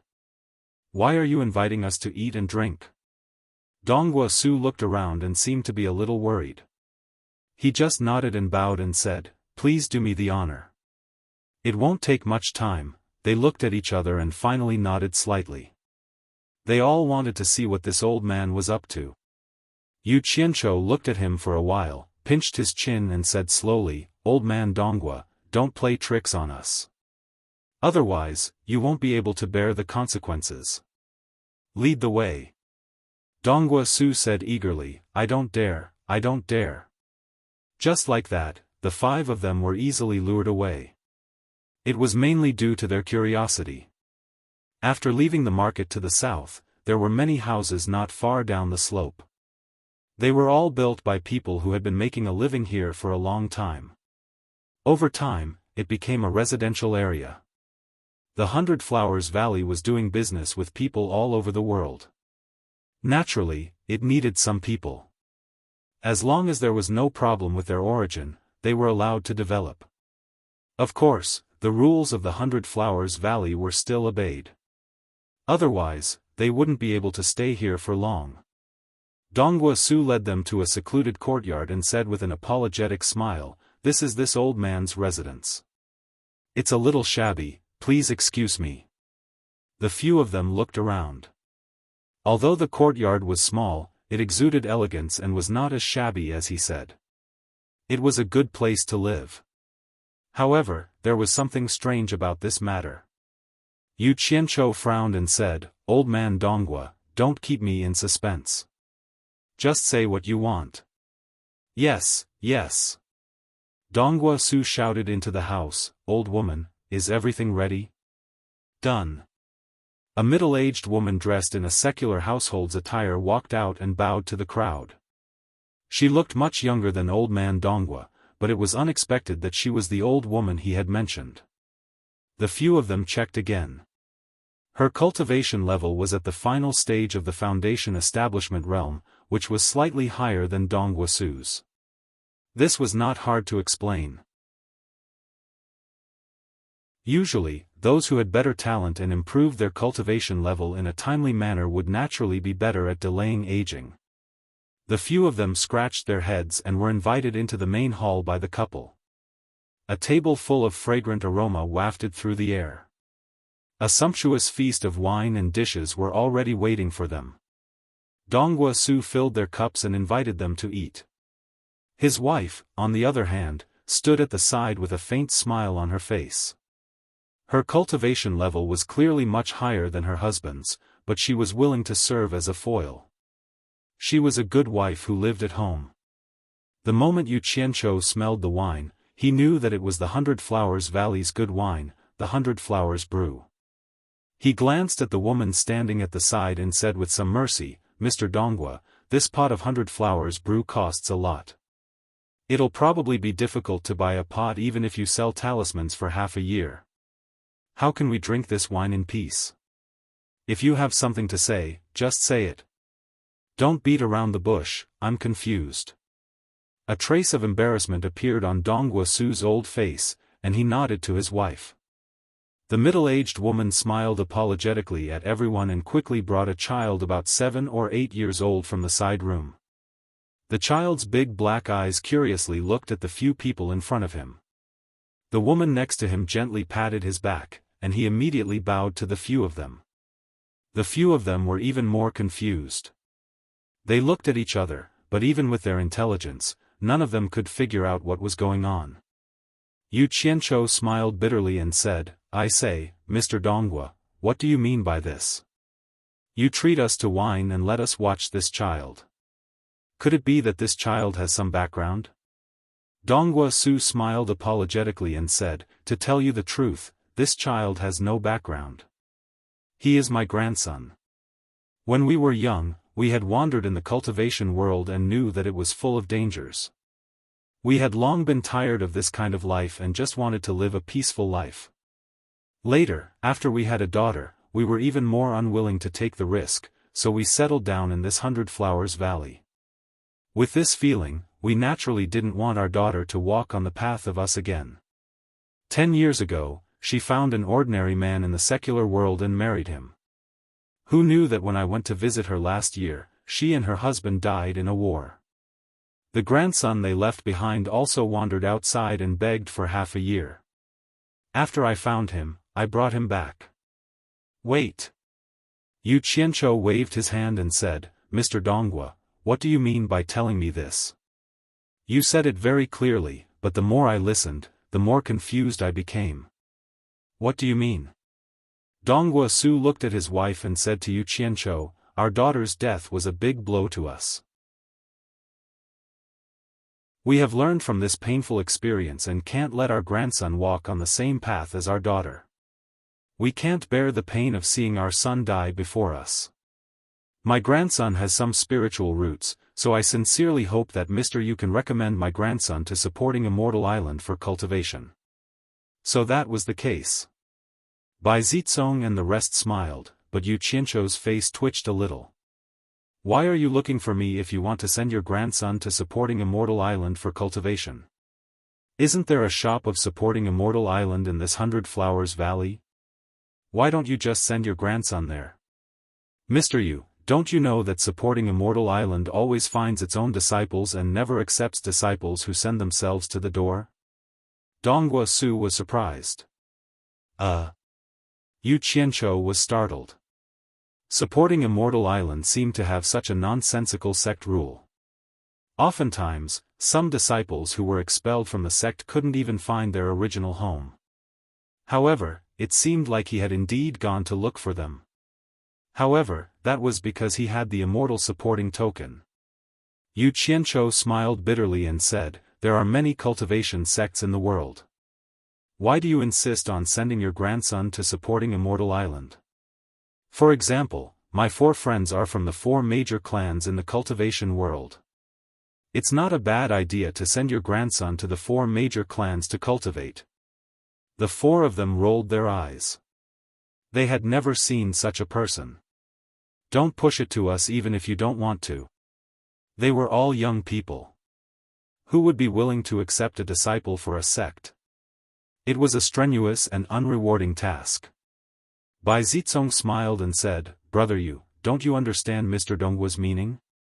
Mr. Donghua wants his grandson to have a higher starting point. Besides the world's #1 sect, supporting Immortal Island, who else can have such a starting point but me? Mr. Donghua, is this what you mean?" Donghua Su nodded and said, "This Mr. is right. This old man has the same intention. Please help me, Mr. Yu." Yu Qianzhou was stunned and said with a smile, "Mr. Donghua, you are really calculative. I don't think I told you my surname is Yu, right? Mr. Yu's name has been spreading in the 100 Flowers Valley for the past few days. There's no need for you to tell me personally." Donghua Su smiled embarrassedly. In fact, he had only heard about Yu Qianzhou's deeds yesterday. He really didn't know him, including when he was selling the white talismans. Later on, not long after Yu Qianzhou left the stall, there was a show with the demonic cultivators. The old man happened to close the stall and went to watch the show. The result made his heart palpitate. So this kid is Yu Qianzhou. He eats both the righteous and the demonic cultivators. He's amazing. Therefore, he set his sights on him. Early in the morning, he was waiting at the market. Seeing that he was invited by the shopkeeper of the Bai clan's shop, he clicked his tongue again. He knew that he would have to come out again. Therefore, he spent a lot of money to buy a bunch of things for his wife to prepare, and he went back to wait. Hard work pays off. Yu Qianzhou was finally tricked by him. Tan Fei chuckled and said, "Brother, you doesn't need to say his name in the 100 Flowers Valley." The other three couldn't help but chuckle. Yu Qianzhou smiled helplessly. He didn't know whether he should help or not. He waved at the kid and said, "Come here. What's your name?" The kid looked up at his grandmother. Seeing her nod, he walked over and said shyly, "My name is Hong Qi." "Oh. Hong Qi, why do you have such a strange name?" What did you say?" "You're Hong Qi."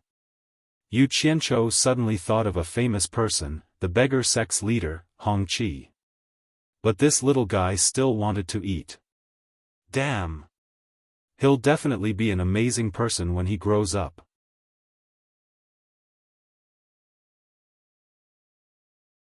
Chapter 177. Donghua Su smiled. His father's surname is Hong. He was born on the 7th day of the 7th month, so he is named Hong Qi. I hope he will be easy to take care of. Yu Qianzhou nodded and touched Hong Qi's bones. As expected, he had spiritual roots for cultivation. He muttered in his heart, "Damn it.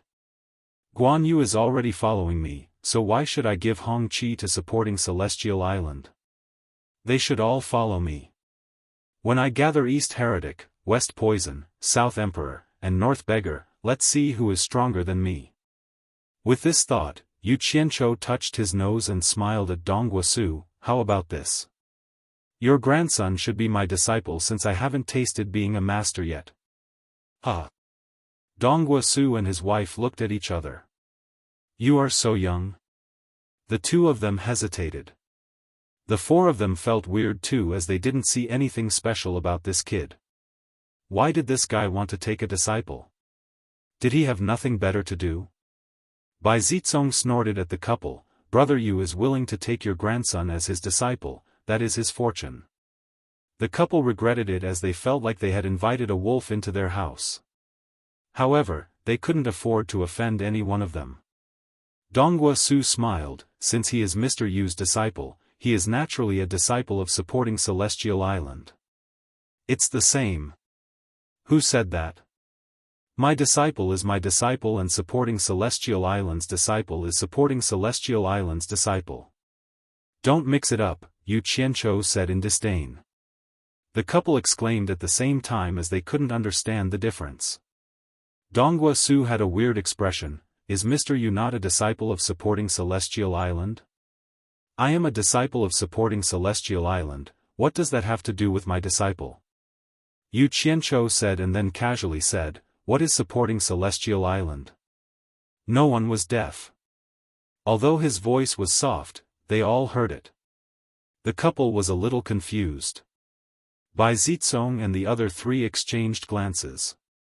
Could it be that this kid would join the mysterious force behind Yu Qianzhou that didn't even put Fuxian Island in his eyes? The four of them immediately looked at Hong Qi in a new light.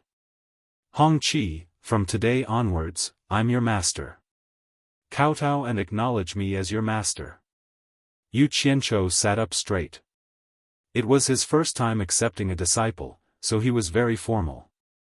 Hong Qi looked at his grandfather and grandmother, who were in a daze. Seeing that they didn't object, he obediently knelt down and kowtowed 3 times, calling him master. By the time the couple realized what was going on, it was already too late. Their grandson had already gone through the ceremony. Yu Qianzhou pinched his chin and looked at Hong Qi from left to right. He felt that everything about him was good. The more he looked, the more satisfied he was. Suddenly, he said, "Oh, right. I forgot to give you a greeting gift." He took out a storage bag and put it on the table. "There are 1,000 high-grade spirit stones in here. It should be enough for you to cultivate to Qi training level 10. Then, he took out 2 things and put them on the table. These are 10 foundation establishment pills. When you reach Qi training level 10, you can use them to build your foundation. If it's not enough, I'll give you more. The group of people was dumbfounded. 1,000 high-grade spirit stones and 10 foundation establishment pills. Could this guy be the god of fortune? Bai Zitsong, who was sitting next to him, picked up a foundation establishment pill with a purple aura. His face kept twitching. Is this the legendary Dan Halo? What does a kid's food have to do with you? Yu Qianzhou rolled his eyes. He snatched the foundation establishment pill from his hand and put it back on the table. Donghua Su let out a breath of cold air.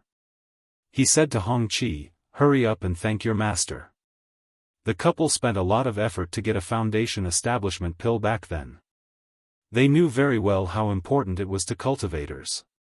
The reason why he allowed his grandson to join supporting Immortal Island was because the #1 sect in the world would give him 3 chances to reach the foundation establishment realm. Once he succeeded in his cultivation, he would not be easily bullied. However, Yu Qianzhou gave him 10 chances at once. Basically, it would not be a problem for him to cross the foundation establishment realm. What else could he say? Lil Hongqi knelt down and kowtowed 3 times. He said in a childish voice, "Thank you, master." Yu Qianzhou was so happy that he couldn't close his mouth. He pulled Yang Kai over and patted Yang Kai's head. Glancing at the storage bag on the table, he said, "I gave you spirit stones for cultivation, but I forgot to give you some pocket money." Saying this, he threw out another storage bag and said, "Here are 1,000 high-grade spirit stones for pocket money." The group of people was completely speechless. This little guy calling him master was too expensive. 1,000 high-grade spirit stones for a master. Wasn't he just trying to scare people? That was incredible. This little guy really had a rich master. After his excitement subsided, Yu Qianzhou remembered that they still had some matters to attend to, so he stood up and said, "Mr. Donghua, your grandson will remain here for the time being. You'll be guiding him in his cultivation, and when he reaches the foundation establishment stage, I'll naturally personally guide him. As for the matter of him becoming my disciple, keep it a secret for now. I don't want anyone else to know. I hope you remember that." "Understood." The husband and wife bowed. Yu Qianzhou nodded. He patted Lil Hongqi's head and said solemnly, "Work hard on your cultivation. Build your foundation as soon as possible. When that time comes, you'll be free to explore the cultivation world." Lil Hongqi seemed to understand. "Let's go," Yu Qianzhou said to the 4 of them. "Wait." Bai Zitsong smiled. "Since Brother Yu is taking in a disciple, how can we not give him a gift? I'll represent the 4 of us to express our gratitude." He took out a token and turned to Lil Hongqi. "I'm not as rich as your master. This token is for you. If you have any trouble in the future, you can take this token to the Bai family's shop in the 100 Flowers Valley. It should be of some help." Hongqi took the token. He didn't know the meaning behind it. However, his grandparents naturally knew. Of course, the things given by Yu Qianzhou and Bai Zitsong would also be kept by his grandparents. In the end, the 5 of them left without eating anything. They even lost a bunch of valuable items. However, they also gained a disciple. The 4 of them congratulated him along the way. Yu Qianzhou accepted it gladly. He was really happy. When they arrived at the entrance of the Cultivation Alliance, although the 2 disciples guarding the entrance knew Yu Qianzhou, they still stopped by Zitsong and the other 3 due to the rules. Yu Qianzhou couldn't do anything about it. He could only accompany the 4 of them and follow the rules.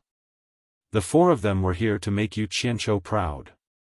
There was nothing to hide. They directly reported their identities to the disciples guarding the entrance. A disciple immediately asked everyone to wait. He turned around and went to report. After a while, he got permission to let them in. The four of them looked around and didn't find anything strange.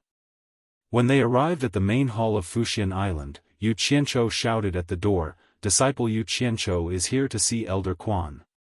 "Come in." Quan Deming shouted from inside. After the five of them entered, Yu Qianchou immediately told him who they were. The four of them greeted him one after another. Quan Deming was very polite to the heirs of the four great clans in the cultivation world. Although they were not as strong as the supporting Immortal Island, when they joined forces, they were not something ordinary sects could compare to.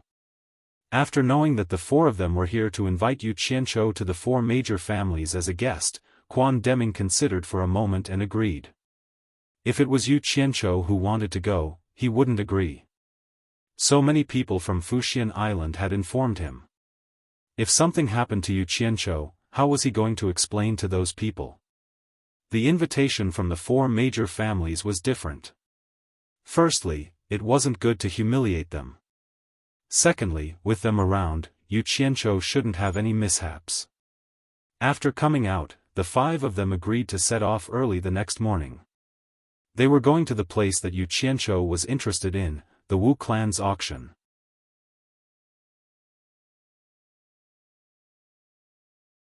Chapter 178. It took less than half a day to travel from the Hundred Flowers Valley to Anquangsung on a flying Dharma artifact. Logically speaking, Wu Baoru and the rest should have returned yesterday. However, there was still no news of them. Lu Chongqing sat cross-legged on the cattail hassock in the middle of the green light hall and felt that something was wrong. Could it be as he had guessed? Would supporting Xian Island make a move on Lu Zhengguang and the rest? Originally, he was worried that his guesses were unnecessary. The dignified supporting Xian Island would disdain to do such a thing. However, for the safety of his grandson, he still took precautions. Now, he recalled the news from the Hundred Flowers Valley. Unexpectedly, Yu Qianchou, whom everyone thought was dead, was still alive and had actually joined supporting Xian Island. Moreover, from the analysis of the few news that came, this kid seemed to be doing very well. He had a lot of faith in both the orthodox and demonic sections. Although he had beaten up Lu Zhengguang, Lu Zhongqing thought about it again and decided to temporarily swallow his anger. Back then, he had almost forced Lu Zhengguang to his death, so it was reasonable for Lu Zhengguang to have this grievance.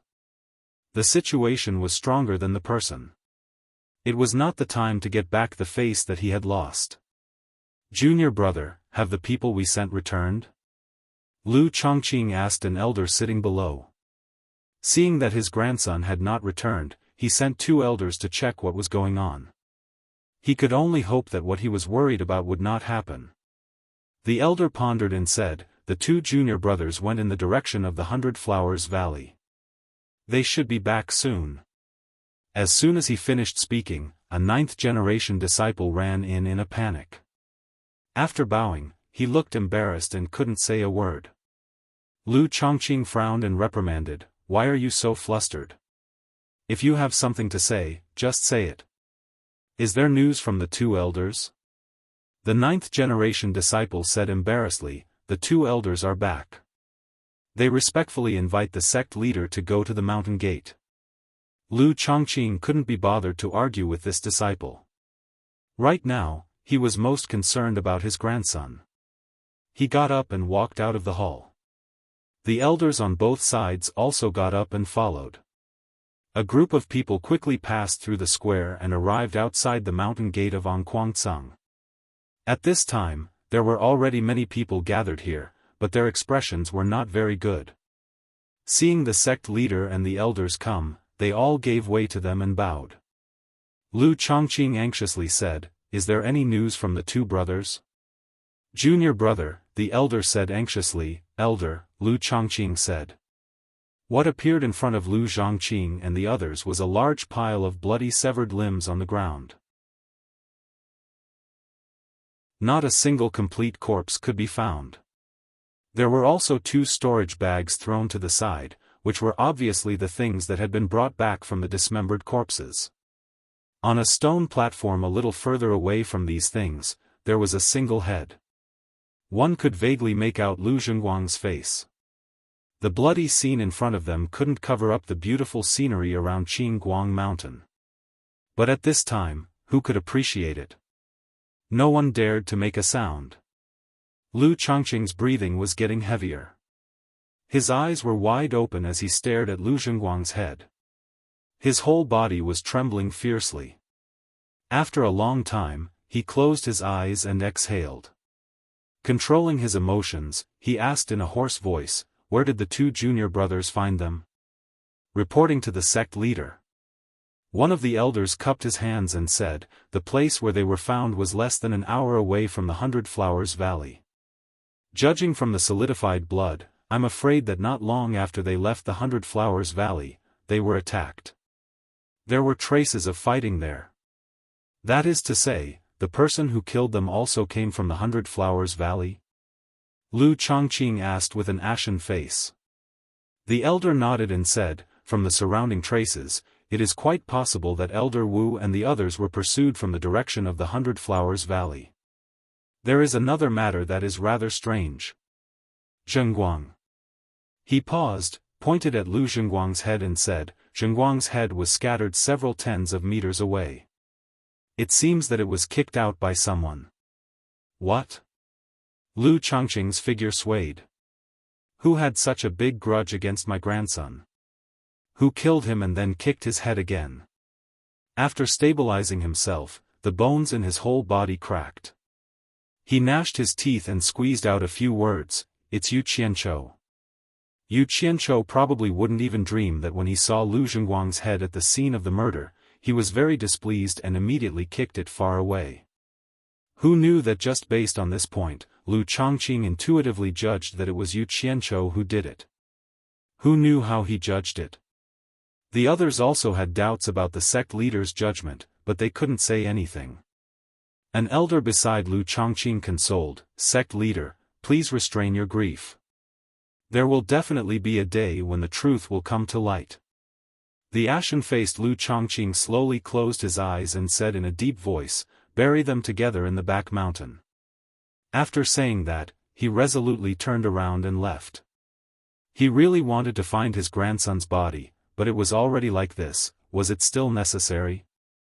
The most important thing at the moment was revenge. It was night, the sky was filled with bright stars.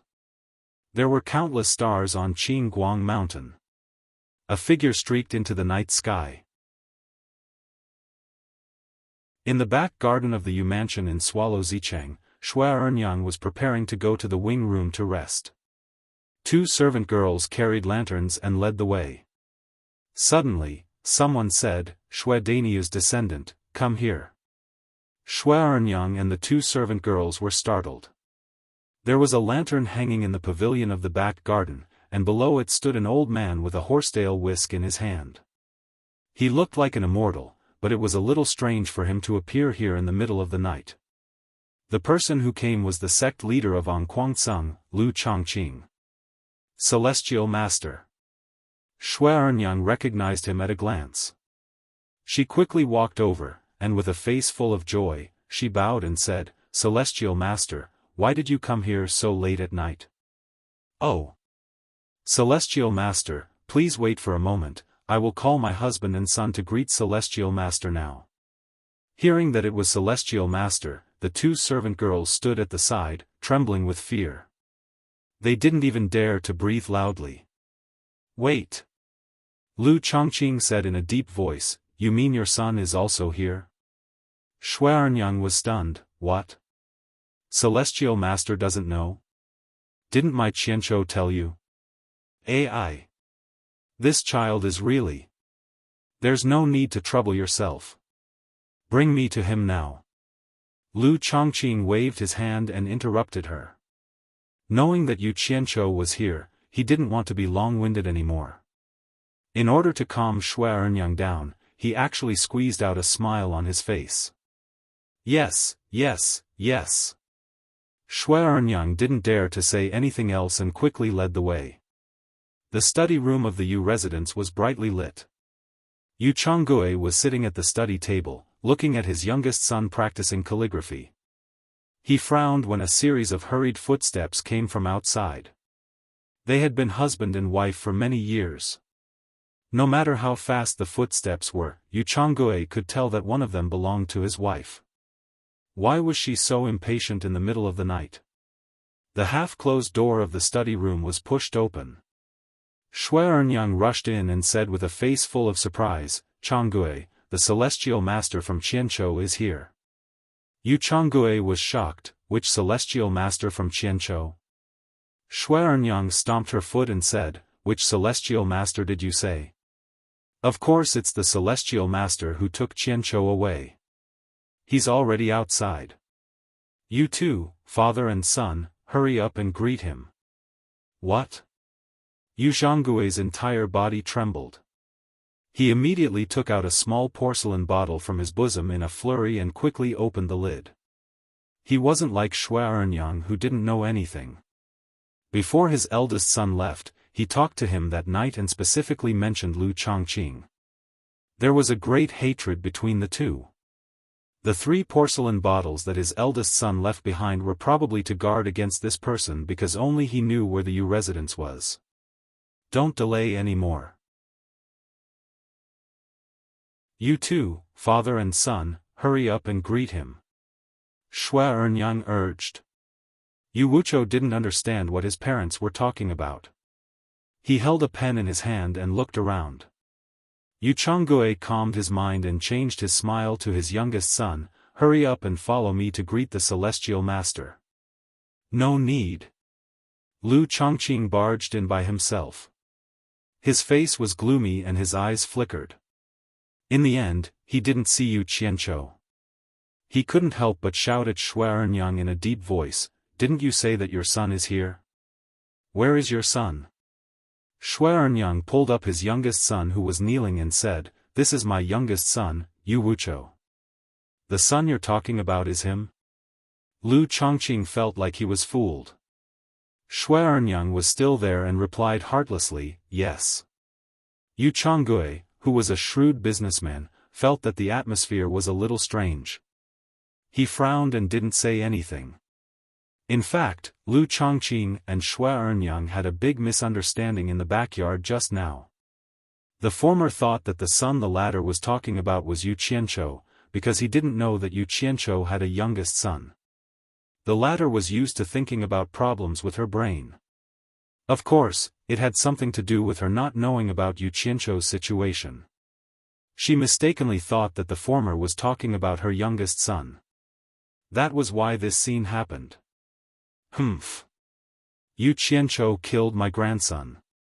Now that I can't find him, I have to bury your family of 3 with my grandson. Lu Chongqing's ferocious face was exposed. Yu Changgue immediately pulled his wife and son behind him and stood in front of him.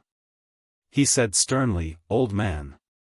You're the leader of a sect in the cultivation world. If you want to take revenge, just look for my son. Why do you have to involve us ordinary people?" The mother and son behind him were a little confused. They didn't know what was going on. Lu Chongqing's usual demeanor was gone. He laughed evilly and said, "I kill if I want to. Do I need to explain to you?" He shook the horsetail whisk in his hand. You're tuning into the Xiaofan's Wuxia Tales YouTube channel. Don't forget to subscribe and join us on this journey to catch the most captivating stories.